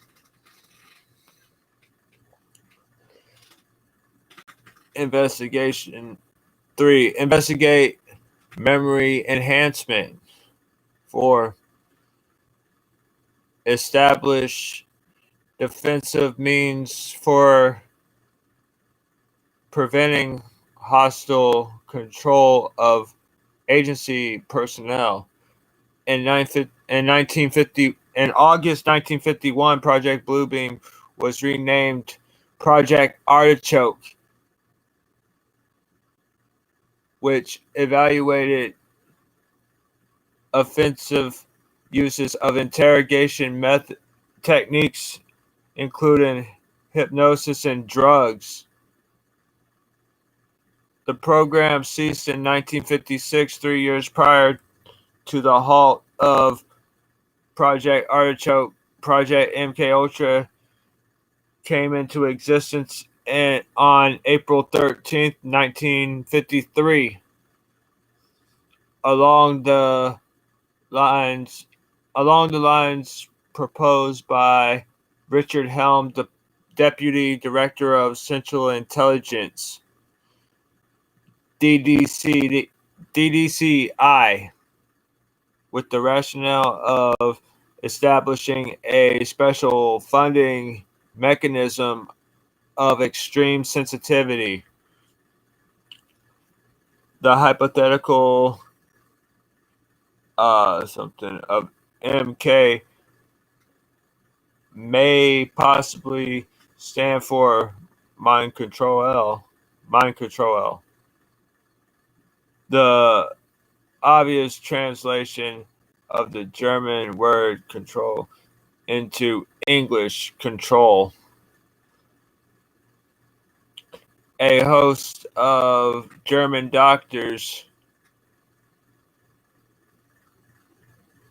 procured from the post-war Nazi talent pool were an invaluable asset toward the development of MK Ultra. Correlation between the concentration camp experiments and the numerous subject projects of MK Ultra are clearly evident.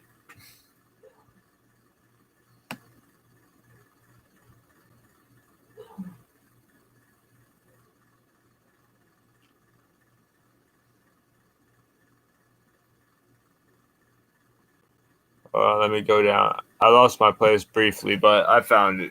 Oh, man. Okay. The various venues used to control human behavior under MK Ultra includes radiation, electroshock, psychological, psychiatric, sociological, something else, harassment, substance, paramilitary devices, materials, LSD being the most widely dispersed material. A special procedure designated MK Delta was established to govern the use of MK Ultra aboard. MK Ultra / Delta materials were used for harassment, discrediting, and disabling purposes.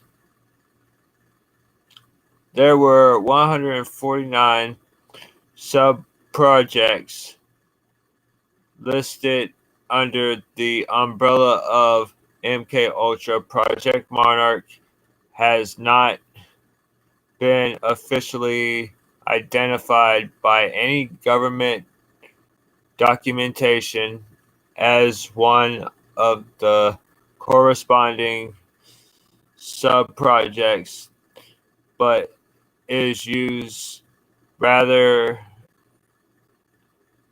as a descriptive catchphrase by survivors, therapists, and possible insiders.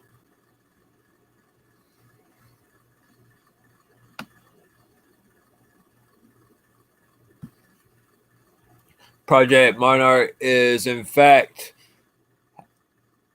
have culminated from MK Search sub-projects such as Operation Spellbinder, which was set up to create sleeper assassins, i.e., something candidates who could be activated upon receiving a key word or a phrase while in a post-hypnotic trance. Operation often a study which attempted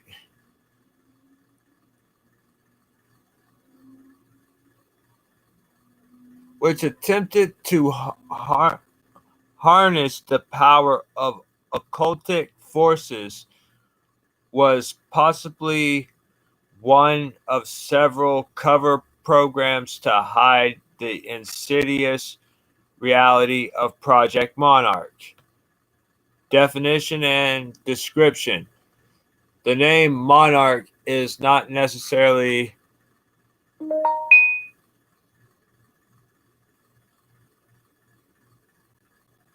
is not necessarily defined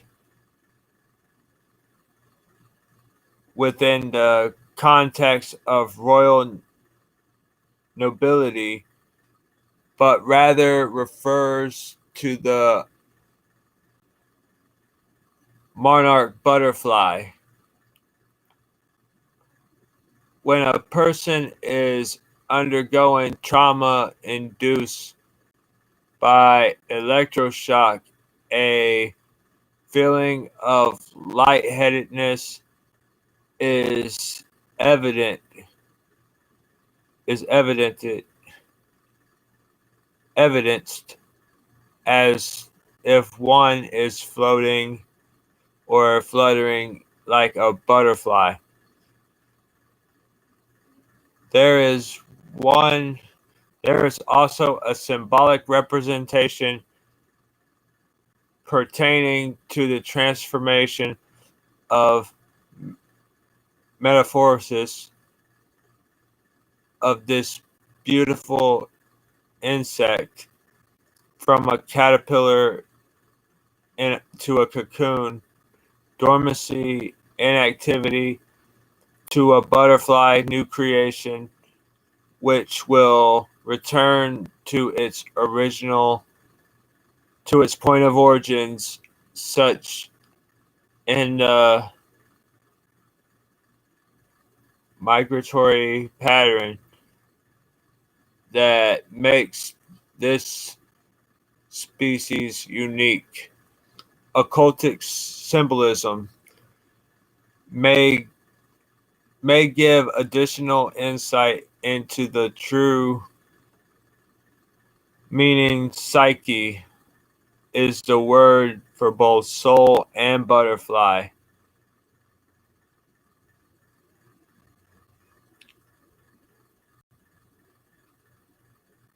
Coming from the belief that human souls become butterflies while searching for a new reincarnation.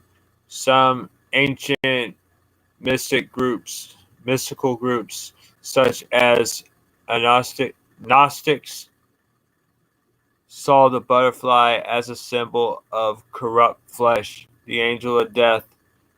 Remember, I can't pronounce that. And Gnostic art was portrayed crushing the butterfly. A marionette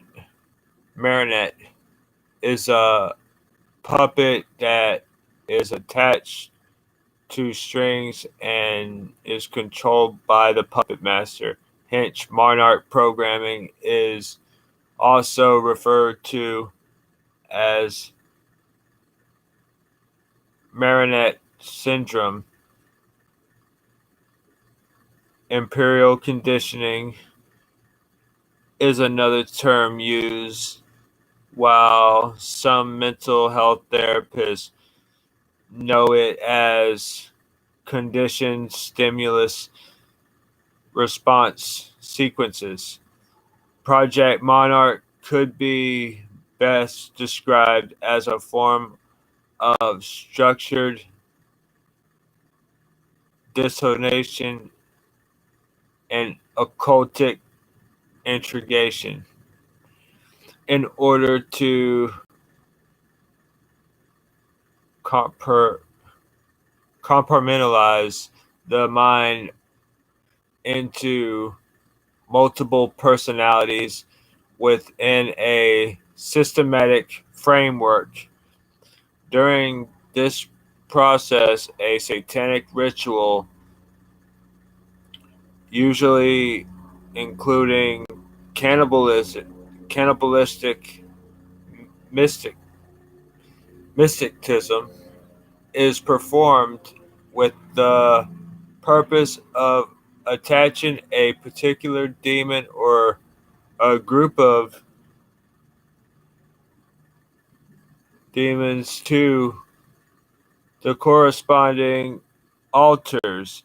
Of course, most skeptics would view this as simply a means to enhance trauma within the victim,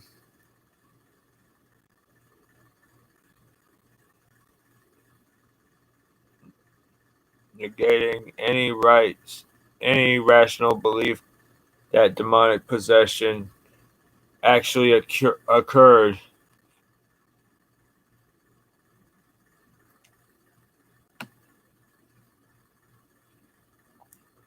Altars and triggers. Another way of examining this convulsive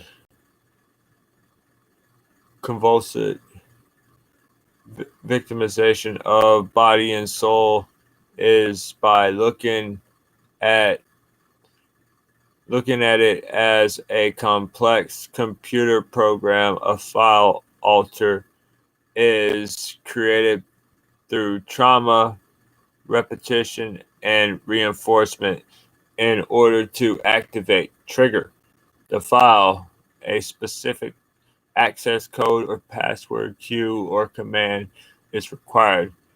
A victim/survivor is called a slave by the programmer/handler, who is in turn perceived as master or guide. About 75% are female, since they possess a higher tolerance for pain and tend to dissociate easier than males. Subjects are used mainly for cover operations, prostitution, and pornography. Involvement in the entertainment industry is notable. A former military officer connected to the DIA told this writer, "In the big picture, these people, monarch victims, are in all walks of life, from the bum on the street to the white-collar guy." And corporation, a retired CIA agent vaguely discussed the use of such personnel to be used as plants or chameleons. I think that's the word. For the purpose of infiltrating a designated group, gathering information, or injecting an ulterior agenda.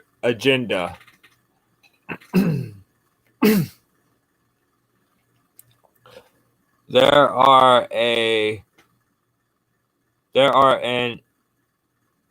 inordinate amount of alters in the victim survivor, with numerous backup programs, mirrors, and shadows. A division of light side, good, and dark side, bad alters are interwoved in the mind and rotate on an axle. One of the main internal structures of which there are many. They didn't spell that right, but yeah, but there are many within the system, is shaped like a double helix, consisting of 7 levels. Each system has an internal programmer which oversees the gatekeeper demons who grant or deny entry into the different rooms. A few of the internal images predominantly seen by victims/survivors are trees,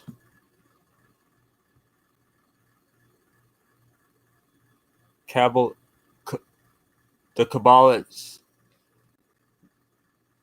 the Kabbalistic tree of life. I didn't pronounce that word right. I don't think I did. I'm having a tough time pronouncing words right now. With adjoining root system, infinity loops, ancient symbols and letters, spider webs, mirrors or glass shattering, mass, castles, mazes, demons, monsters, aliens, shellfish, seashells, butterflies, snakes, ribbons, bows, flowers, hourglasses, clocks, robots, chains of command diagrams, and schematics of computer circuitry boards.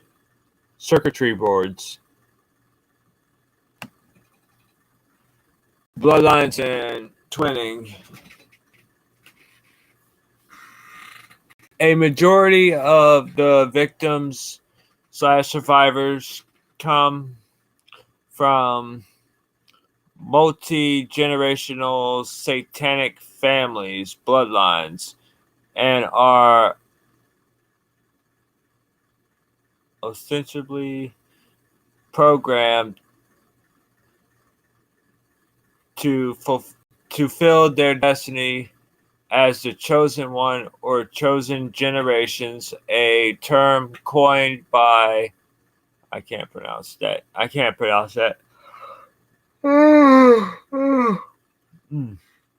Damn, sorry y'all, a little tired.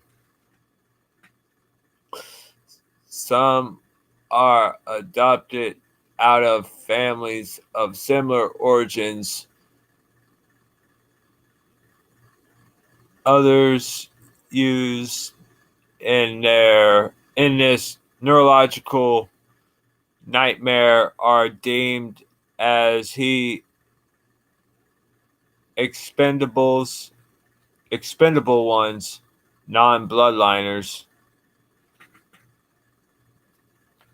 Hold on, I'm gonna get a cigarette out, but I'm gonna keep reading.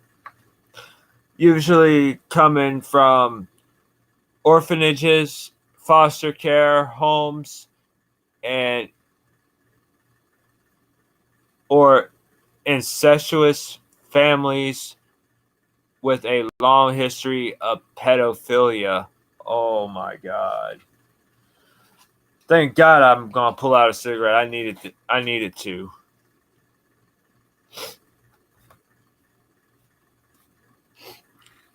There also appears to be a pattern of families affiliated with government or military intelligence agencies.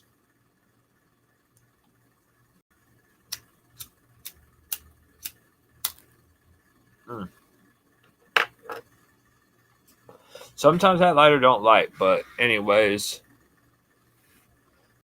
Many of the abused ones come from families who use Catholicism, Mormonism, or charismatic Christianity as a front for their abominable activities, though members of other religious groups are also involved. Victims/survivors generally respond more readily to a rigid, religious, dogmatic, legalistic, hierarchical structure because it parallels their base programming. Authority usually goes unchallenged as their will has been absurd.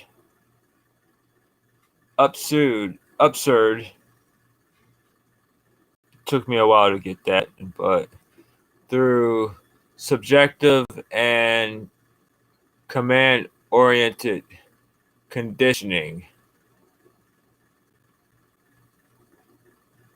Physical identification characteristics on victim survivors often include multiple electrical prode scars and or resultant moles on their skin,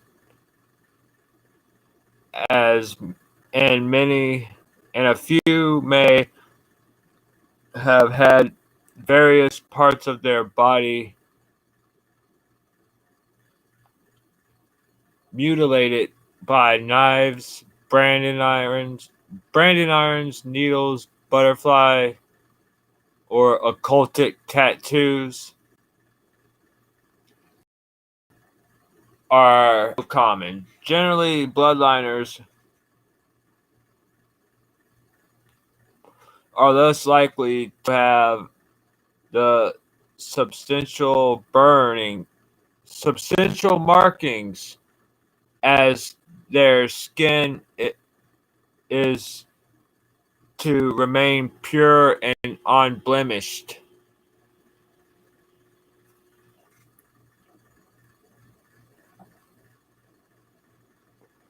The ultimate purpose of the sophisticated manipulation of these individuals may sound unrealistic depending on their interpretive understanding of the physical and spiritual realms.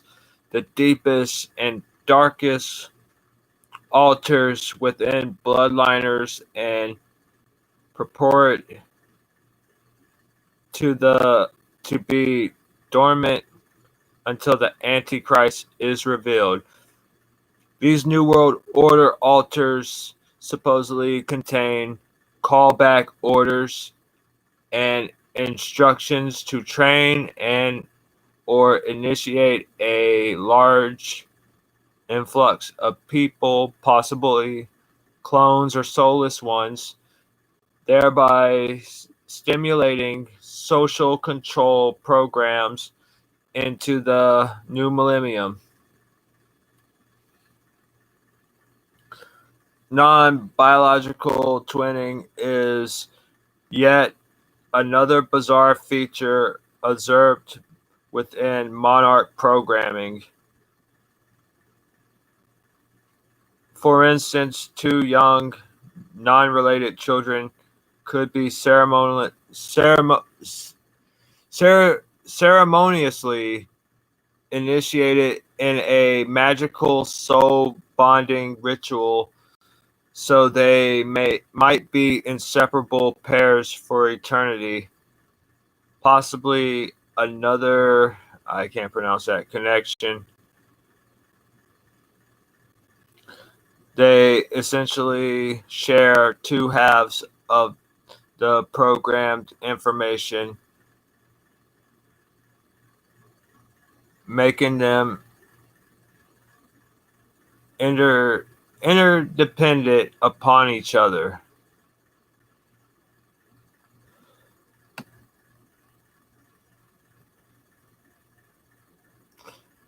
Paranormal phenomenon such as astral projection telepathy, ESP, etc., appear to be more pronounced between those who have undergone this process. Levels of monarch programming. Alpha, regarding a general or regular programming within the base control personality characterized by extremely pronounced memory retention. Hold on, I gotta put this cigarette out. Along with substantially increased physical strength and visual acuity. Alpha programming is accomplished through deliberate subdividing the victim's personality, which in essence causes a left brain, right brain division, allowing a programmed unit of L and R through neuropath stimulation. Beta,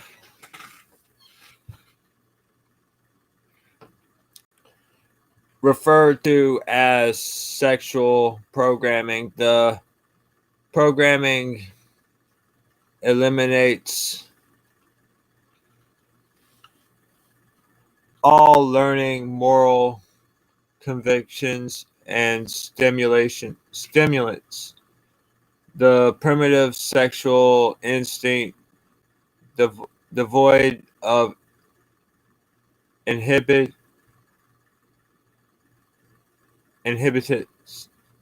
I can't pronounce that word. Cat alter may come out at this level. Delta.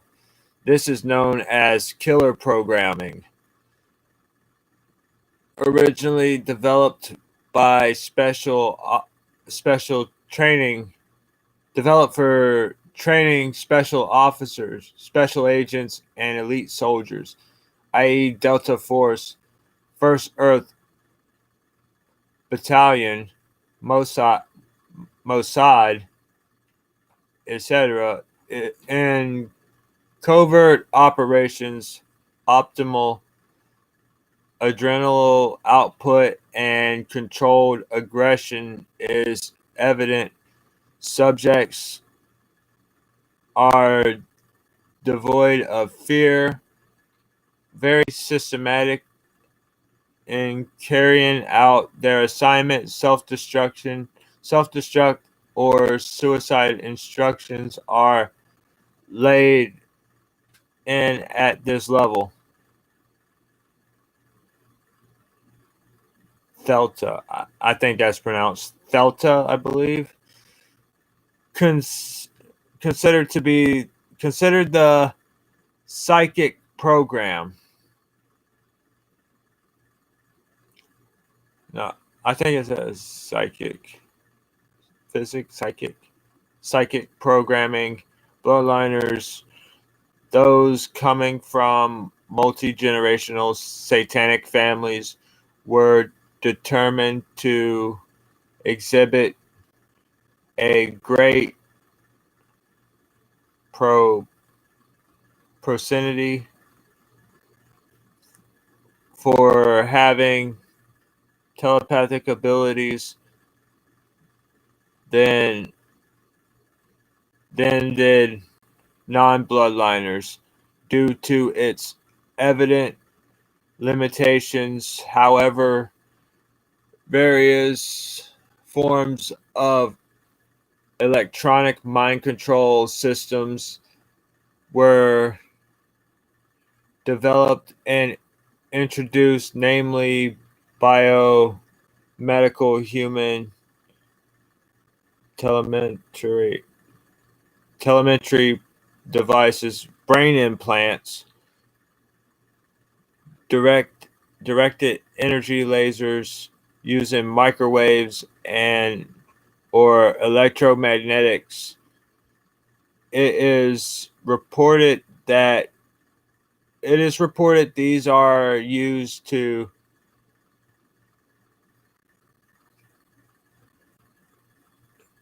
in conjunction with high advanced computers and sophisticated satellite tracking systems.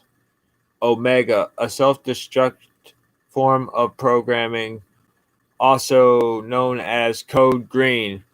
The corresponding behavior, including suicidal tendencies and or self-mutilation. This program is generally activated when the victim/survivor begins therapy or interrogation and too much memory is recovered. Gamma. Another form of system protection is through deception programming, which elicits misinformation and misdirection. This level of intertwine. This level is intertwined with demonology and tends to regenerate itself at a later time if appropriately deactivated.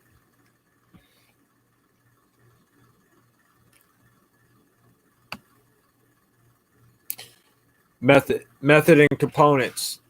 The initiate process begins with creating dissociation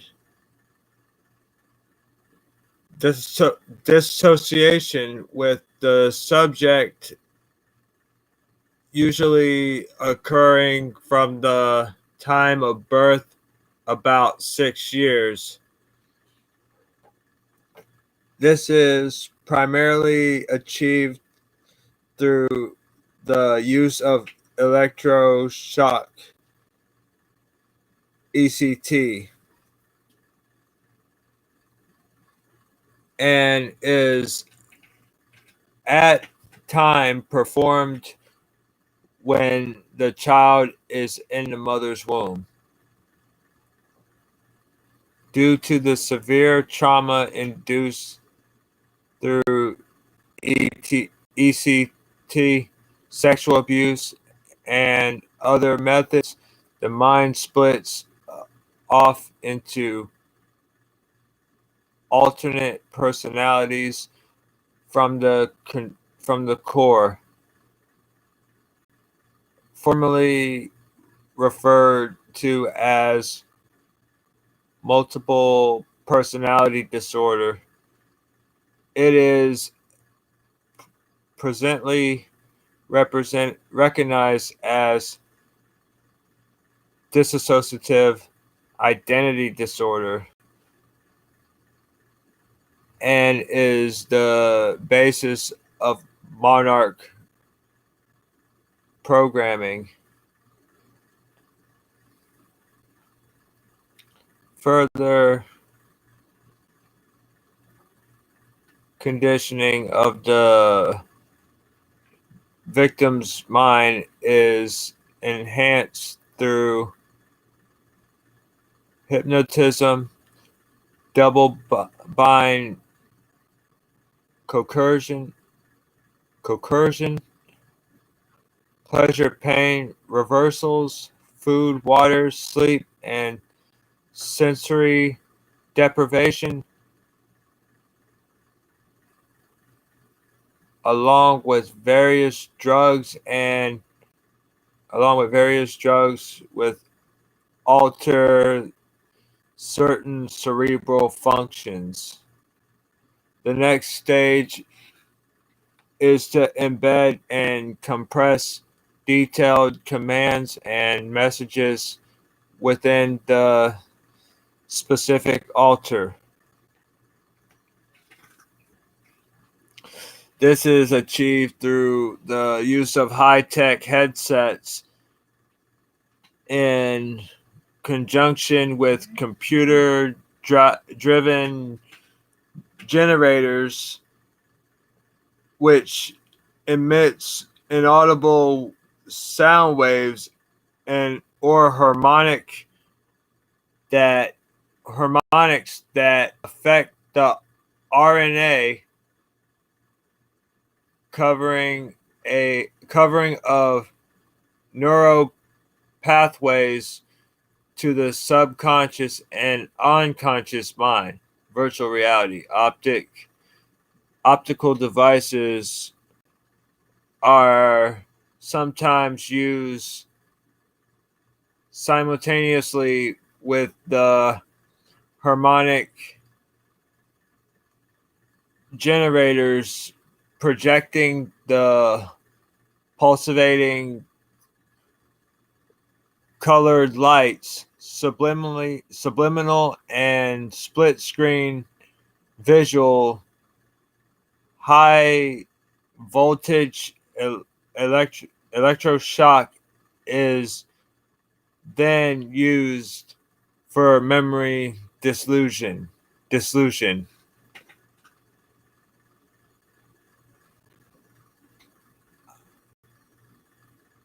Programming is updated periodically and reinforced through visual, auditory, and written mediums.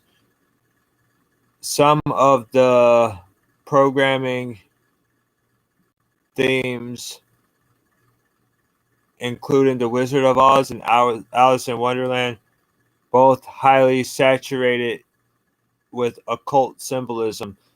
Many of the recent Disney movies and cartoons are used in a twofold manner. Desensitizing the majority of the population using subliminals and neuro linguistical programming. I can't pronounce that word. Programming, deliberately constructing specific triggers and keys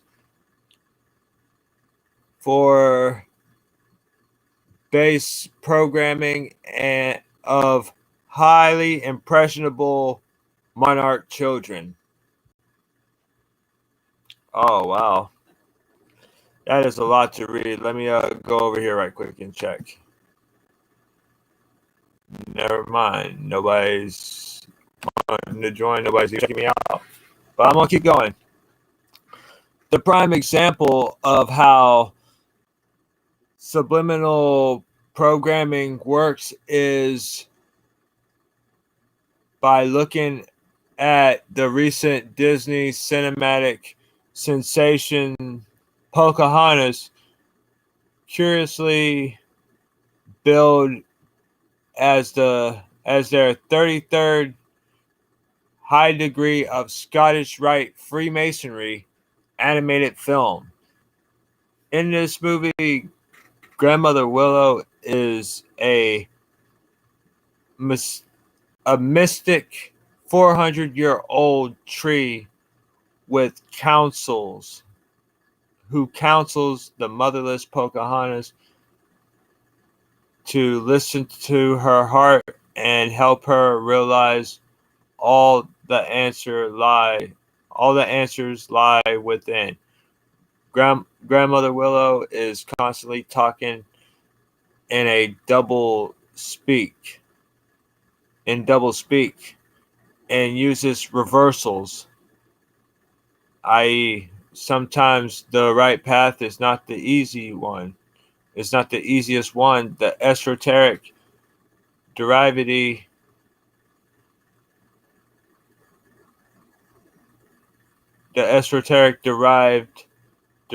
being the left path, the path that leads to destruction is the easiest one. In Illuminati structured MPD systems, the willow tree represents the occult power of Druidism.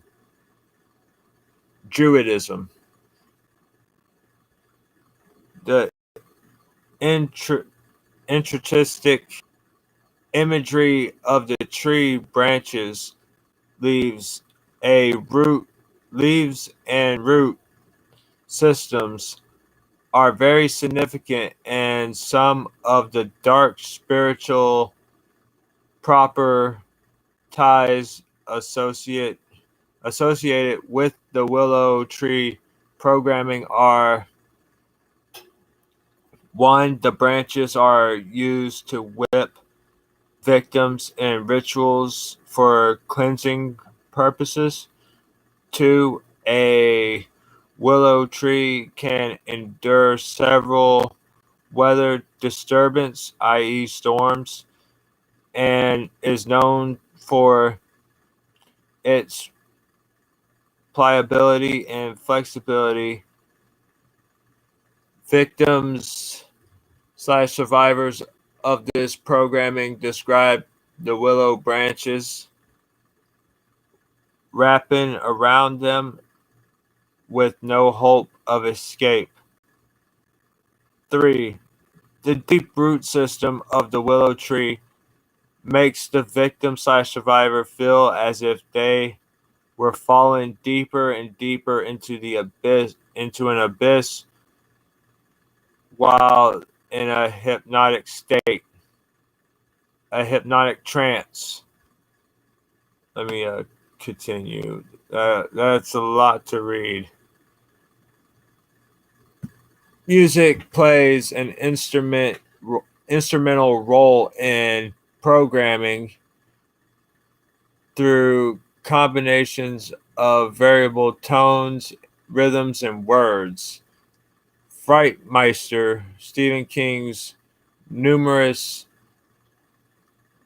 novels and substantial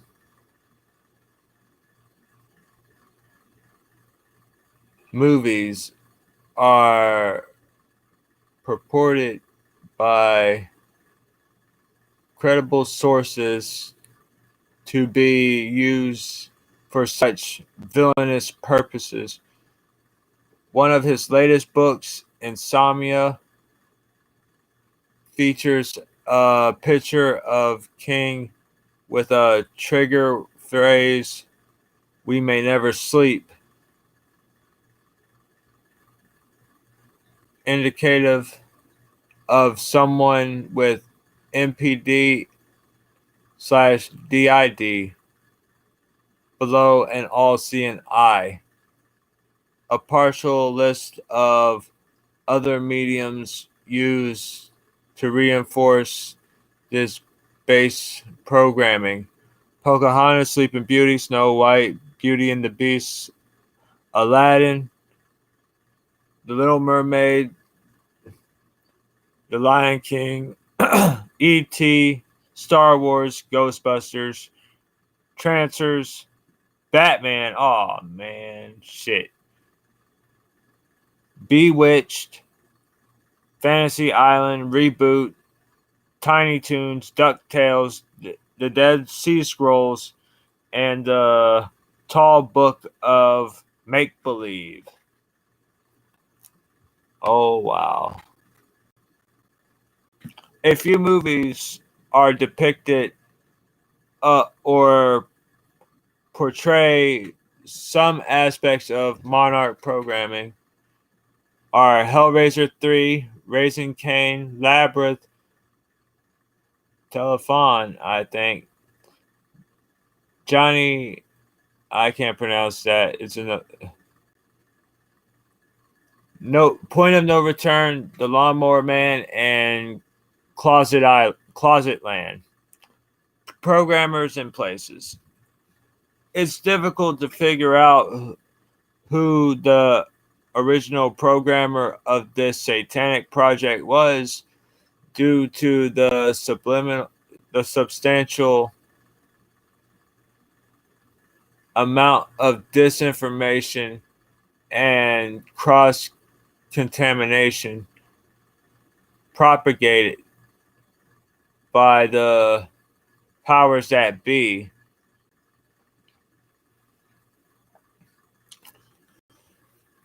The two went by the color code of Dr. Green. The two that went by the color coded name of Dr. Green are a Jewish doctor named Dr. Grunbaum. I think his name is Grunbaum, who supposedly collaborated with the Nazis during World War II, and Dr. Joseph, I can't pronounce his last name,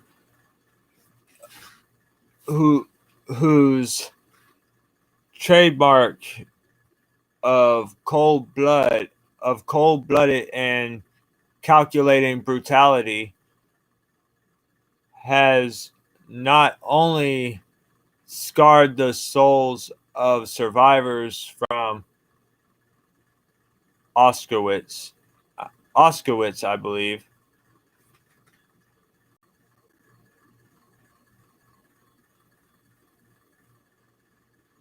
but also a countless number of victims throughout the world.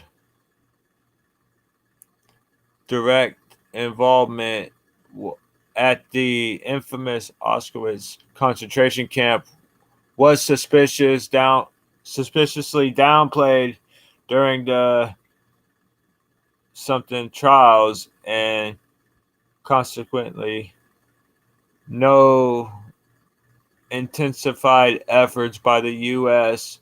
and its allies was directed toward his capture.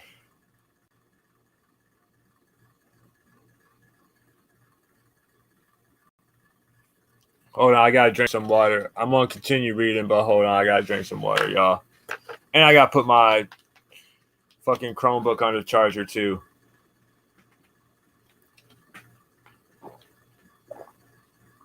Oh man.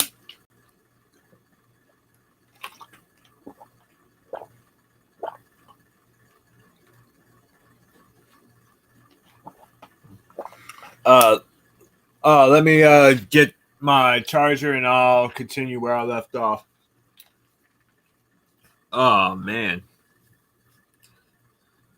It's great to be back. It's great to be back doing my thing. Shit.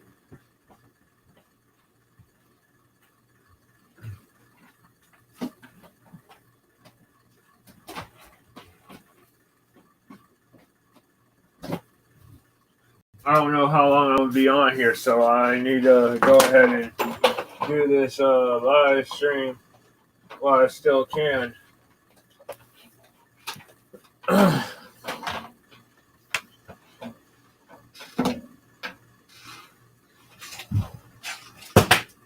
Damn, I got my headphones. I'll pick them up. Hold on.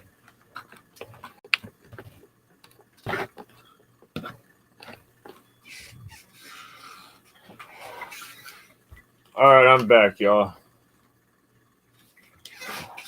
But anyways, I'm going to continue reading this. Okay. As a means to confuse serious investigators as to his whereabouts, U.S. officials would report, I can't pronounce this person's name, being a non-threatening recluse in, I can't pronounce that, some part of the world, or Brazil.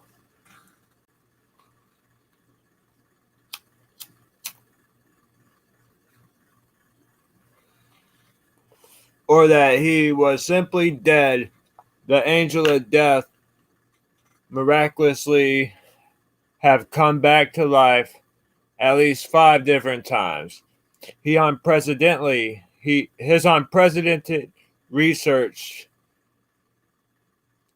at the expense of thousands of lives undoubtedly was a significant bonus to U.S. interests besides using the pseudonym of Dr. Green. Survivors knew him as, I can't pronounce that,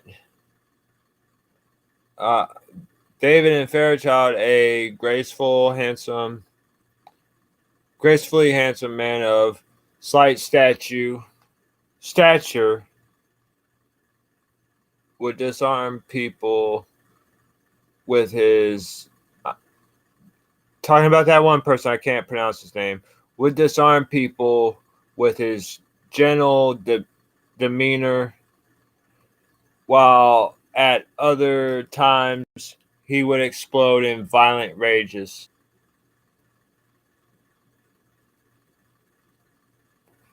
Other characteristics remembered by survivors were the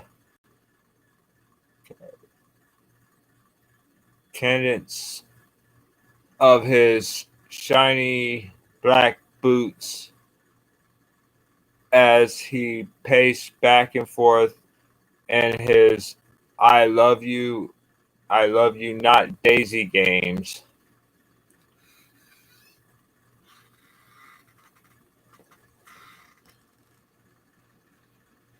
While he pulled off the last daisy pedal, he would maliciously torture and kill a small child in front of the other child he was programming. Distraught survivors also recalled being thrown naked into cages with monkeys who were trained to viciously abuse them. Evidently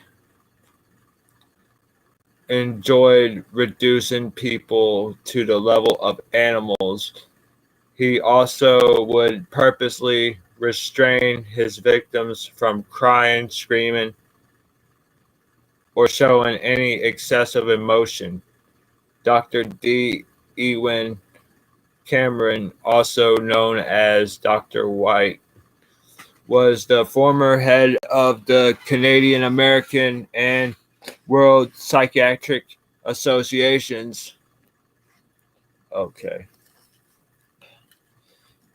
Because of Cameron's extensive experience and credentials, the CIA's Alan Dulles funneled millions of dollars throughout organizations like the Society for the Investigation of Human Ecology,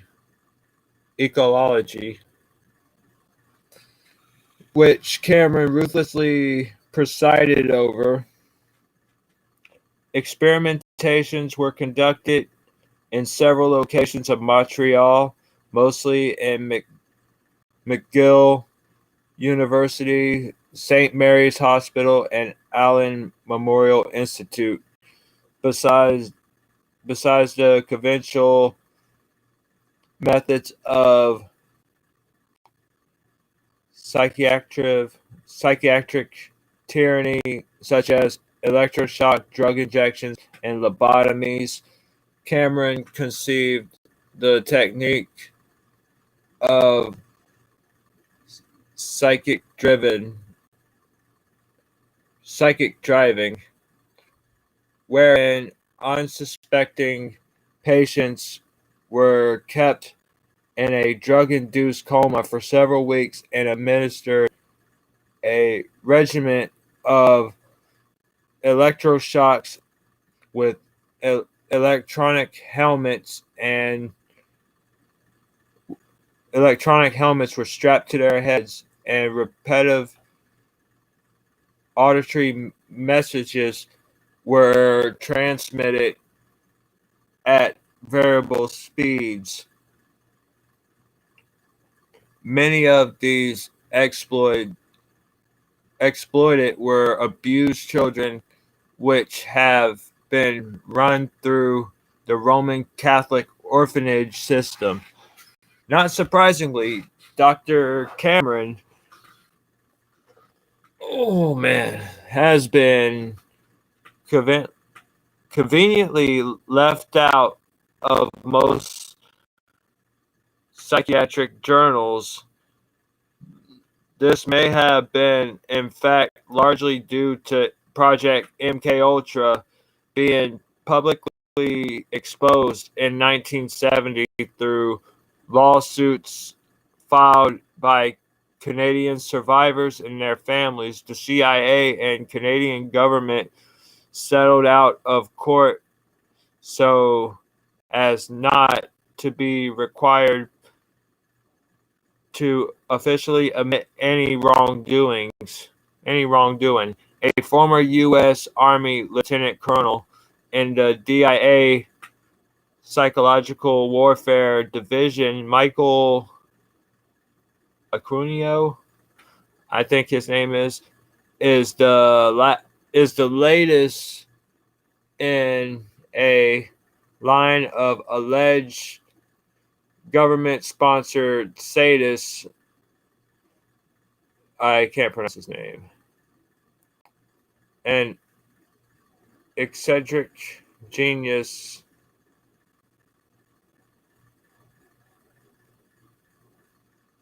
obsessed with Nazi pagan rituals, founded the Temple of Set,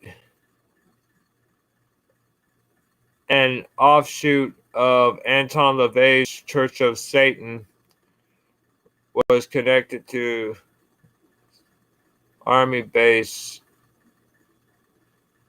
day care scandal in which he was accused child molestation.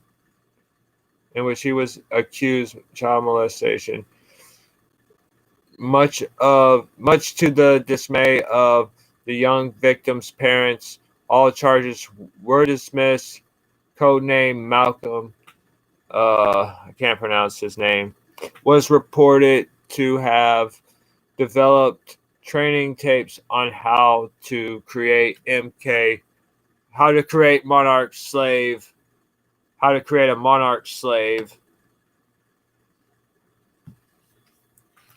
and worked as a liaison between government, military intelligence, and various criminal organizations and occult groups and distribution of monarch slaves. Heinrich Müller was another important programmer who, under the code name Dr. Blue or Gog, he apparently has two sons who have carried on the trade. The original Dr. Black and apparently Leo Willer, the nephew of the deceased General Earl G. Willer, who was the commander in the Joint Chiefs of Staff during the Vietnam War. Wheeler's protege, E. Hummer, is active in the Northwest, along with W. Bowers from the Rothschild bloodline. Okay, let me scroll down here some. This is a lot to read, and I might end this live stream early tonight. But let me go over here and check and see if anybody's messaged me or anything.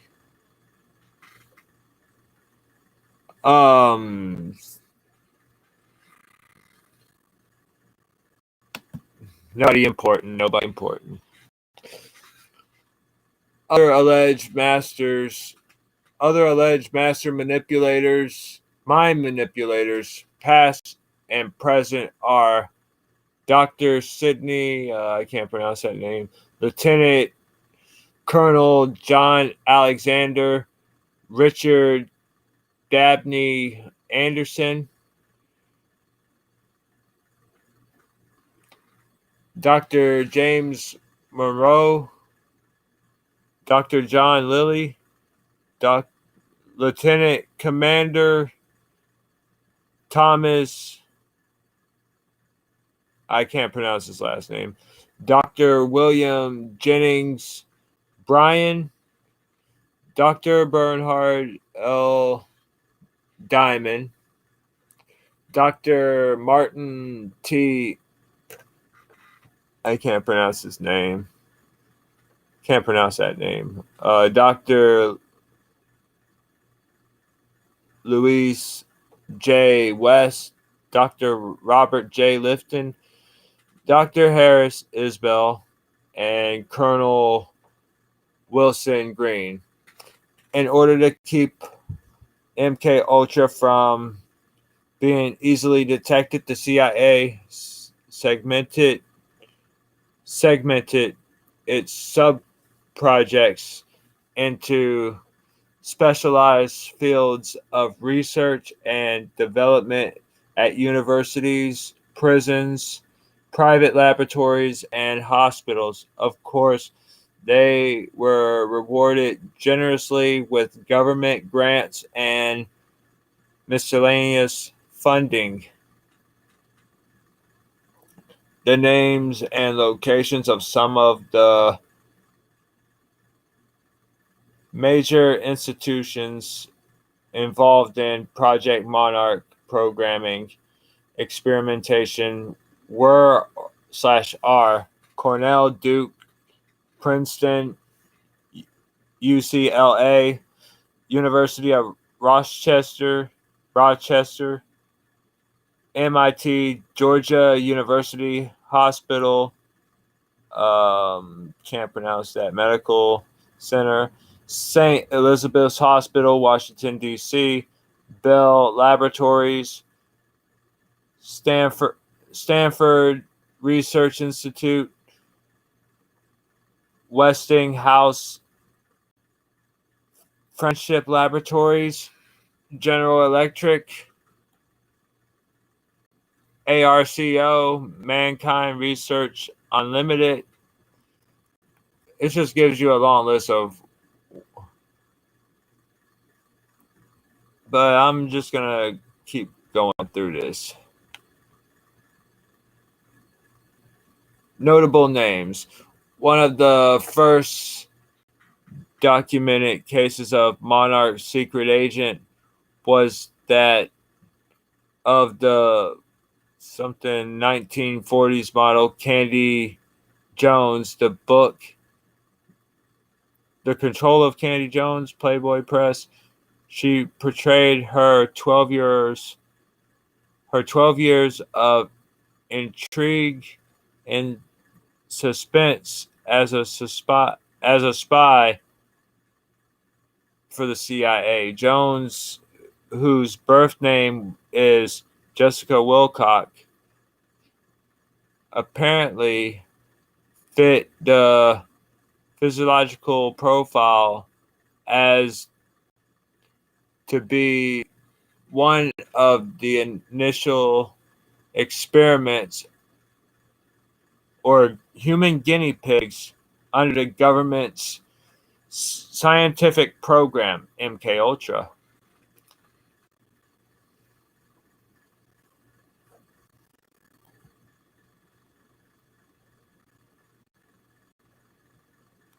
The most publicized case of MK Ultra monomania has surfaced through the book Transformation of America, the true life story of a CIA slave by Kathy O'Brien. On the back cover, it states Kathy O'Brien is the only vocal and reconverted survivor of the CIA intelligence agency MK Ultra Project Monarch mind control operation.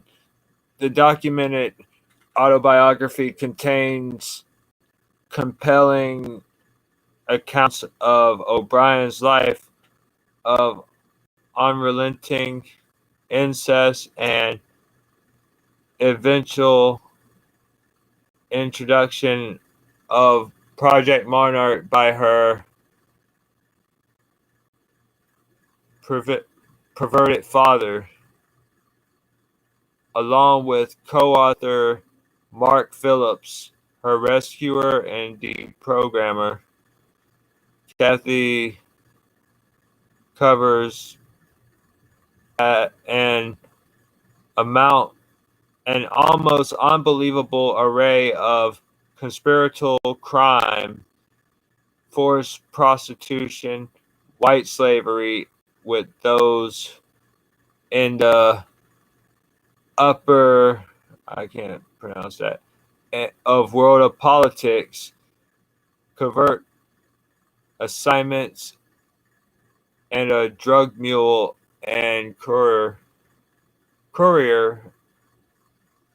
and the country western music industry relationship with illegal CIA activities.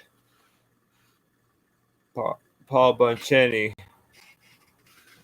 I think his name is, a courageous survivor who endured almost 2 decades of degradation under Project Monarch, has disclosed strong corroboration evidence of wide-scale crimes and corruption from the most sensible, I can't pronounce that, state level all the way up to the White House. He has testified about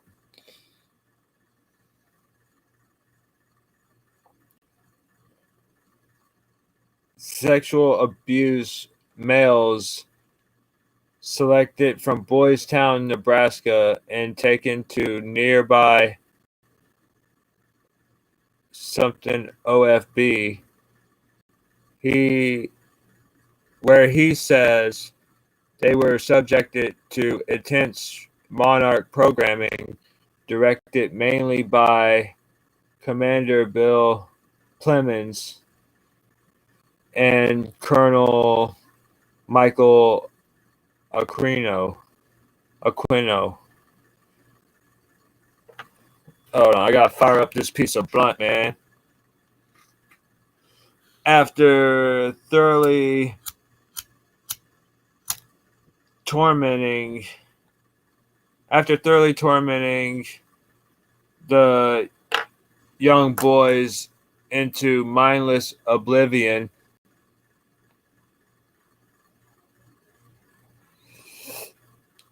they were used along with girls for pornography and prostitution with several of the nation's political and economic power brokers.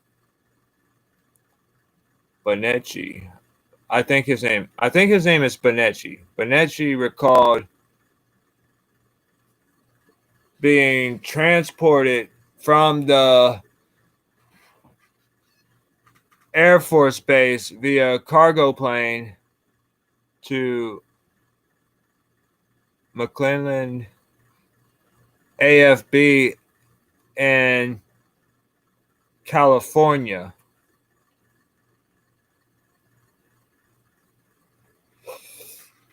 Along with other unfortunate adolescents and teenagers, he was driven to the elite retreat Bohemian Grove.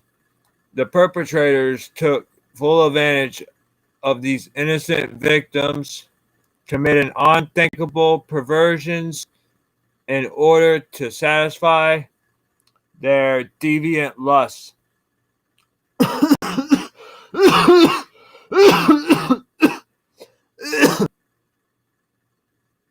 Some victims were apparently murdered, further traumatizing already terrified and broken children.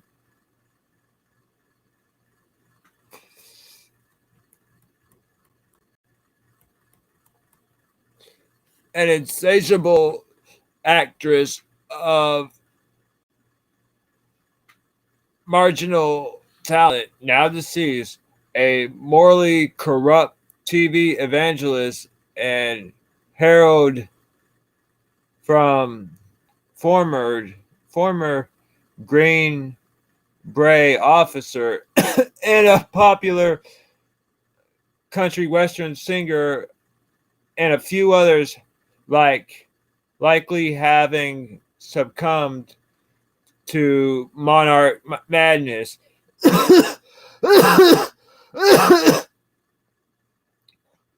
Lee Harvey Oswald, Sirhan, Charles Manson, John Hinckley Jr., Mark Chapman, David Koish, David Koish, Tim Vane, and John Salvi. I think I'm pronouncing his name right. Are some notable names of infamy strongly suspected of additional information by Kathy Bryan. They might have underwent mind control themselves. Hold on. Let me put my blunt out. I just finished a piece of my blunt. Gotta save that for later. Okay. I gotta make sure it's completely out because I don't want to set this on fire or anything. Dr. Corydon Hammond, a psychologist from the University of Utah, delivered a stunning lecture entitled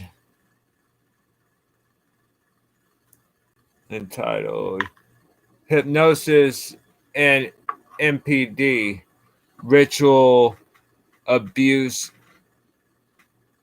at the 4th Annual Eastern Regional Conference on Abuse and Multiple Personalities, June 25th, 1992, in Alexandria, Virginia.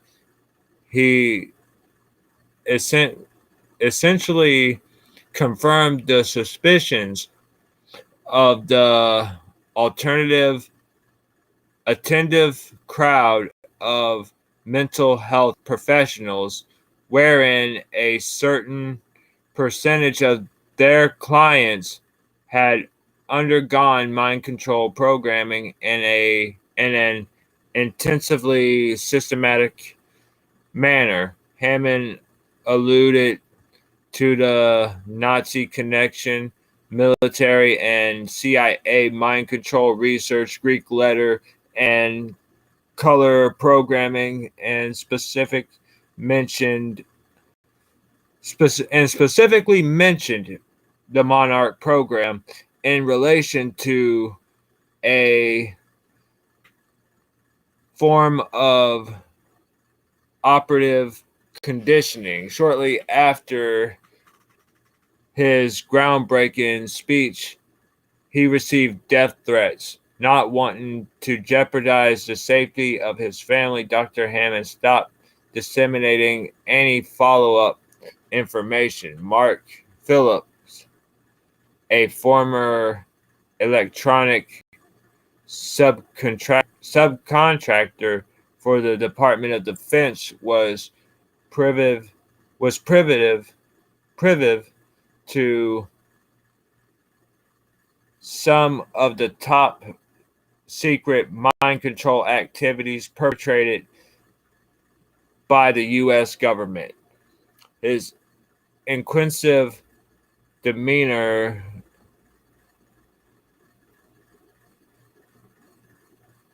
strong conscience, and heartfelt concern for Catherine O'Brien, a presidential model under Project Monarch, he prompted him to reveal the inner workings of the grand deception beginning about 1991. And as the story goes, he helped Mrs. O'Brien escape from her captors and was able to deprogram her in about a year in Alaska. The controversial Phillips has his share of critics who are skeptical of the veracity, I can't pronounce that word, of his claims. New Orleans therapist Valerie Wolf introduced two of her patients before the President's Committee of Human Radiation Experiments on March 15th, 1995 in Washington, D.C. The astonishing testimony made by these two brave women included accounts of German doctors, torture, drugs, electroshock, hypnosis, and rape. Besides being exposed to an undetermined amount of radiation, both Wolf and her parents stated they recovered their memory of this CIA program without regression or hypnosis techniques.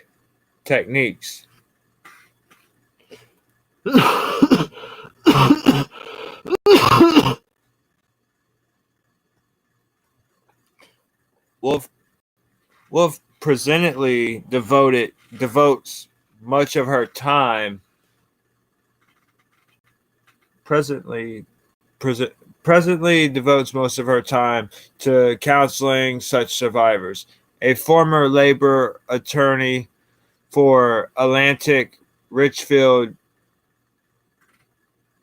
Colorado, I think, David E. Rosenbaum, conducted a 9-year investigation from 1983 to 1992 concerning allegations of physical torture and coercive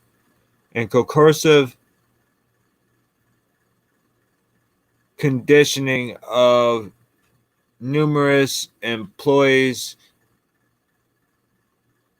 and an ARC plant in Monica,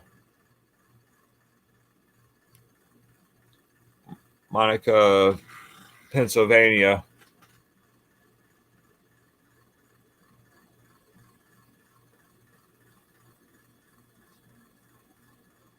Philadelphia.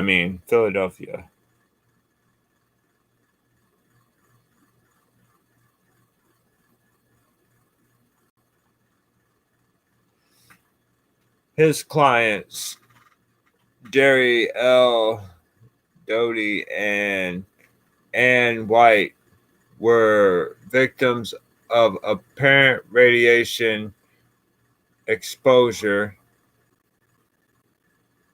But as Mr. Rosenbaum probed deeper into substantial interview sessions, a Pandora's box was unveiled. His most astonishing conclusion was that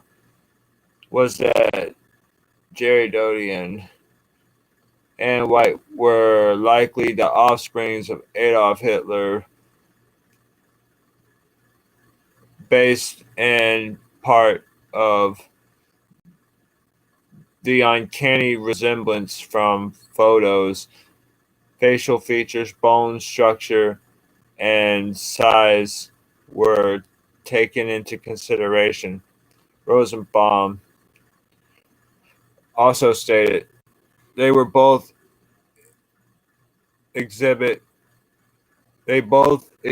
feelings and experiences that indicate they are twins.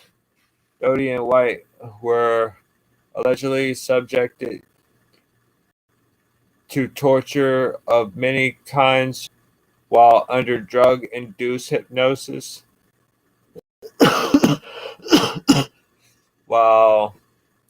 With each undergoing at least 3 training techniques for plant physicians. Each victim was trained to enter a hypnotic state. The occurrence of specific stimuli, usually involving a cue word or phrase, and trained to remember to forget what transpired in the hypnotic state. They were repeatedly subjected to identical stimulus response sequence to produce nearly automatic reactions to the particular status. MK Ultra veteran Dr. Bernhard Diamond, Dr. Martin, can't pronounce his name, and Dr. regularly visited the ARCO plant. Sorry.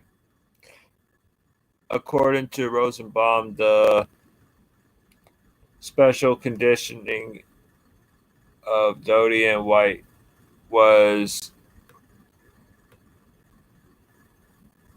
intended for the artificial creation of duo German personalities. Rosenbaum, who is Jewish, he maintained a deep friendship with the two. Despite the seemingly precarious circumstances.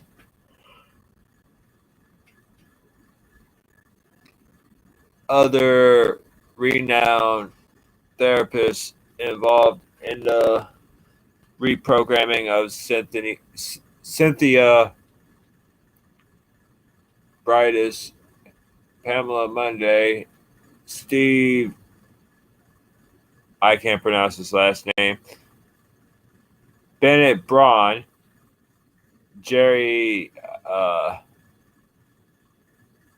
Magades, I think. Magaz, I can't pronounce that name. That's a weird name. And Colin Reese. Some Christian counselors have been able to eliminate parts of the program with limited success. Journalists who have recently expounded on the subject matter in exemplary fashion was Walter Bulwark, Operation Mind Control, John Rappaport, U.S. government mind control experiment on children, and Alex Constantine,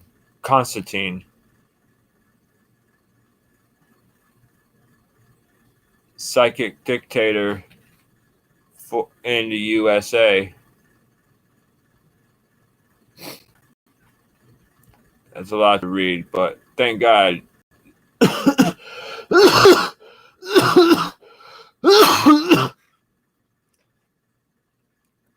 I'm going to go ahead and read this, and then I'm going to close it and tell y'all to go ahead and like and subscribe to my stuff. But yeah, this is the conclusion.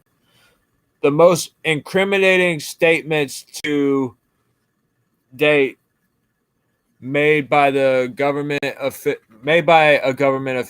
as to the possible existence of Project Monarch was extracted by Anthony, I can't pronounce his last name, a writer for the publication The New Federalist. When former CIA Director William Comey was asked directly, "What about Monarch?" he replied angrily, and I can't pronounce that word. We stopped that between the late 1960s and the early 70s. Suffice to say that society, in its apparent state of cognitive dissonance, is generally in denial of the overwhelming evidence of this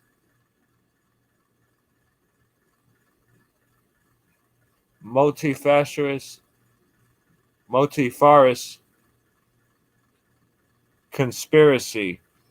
Numerous victims/survivors of Project Monarch are in desperate need of help. However, the great majority of people are too preoccupied with themselves to show any genuine compassion towards these severely wounded individuals.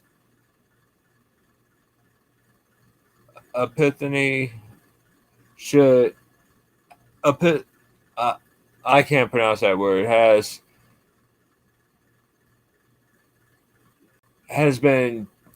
taken over the minds of the masses who choose to exist within the comforts of this world. Reality has thus become obscured by relativism and selfishness. Damn.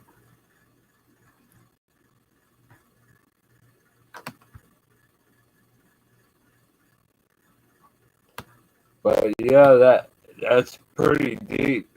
That's about Project Monarch. Wanted to read about that. I never got to research Project Monarch. This is my first time even looking into Project Monarch.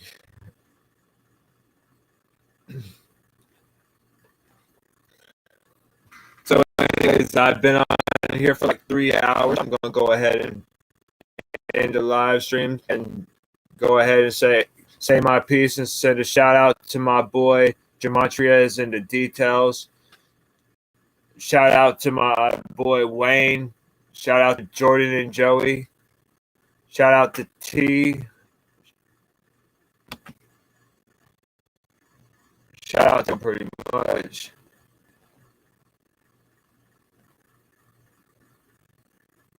And shout out to these foreign people, whoever they are. They spoke in some weird language, and I can't read their names. But anyways, y'all, if just like and subscribe to my channel and follow us on Facebook. You don't have to donate to pay. Check us out on Spotify.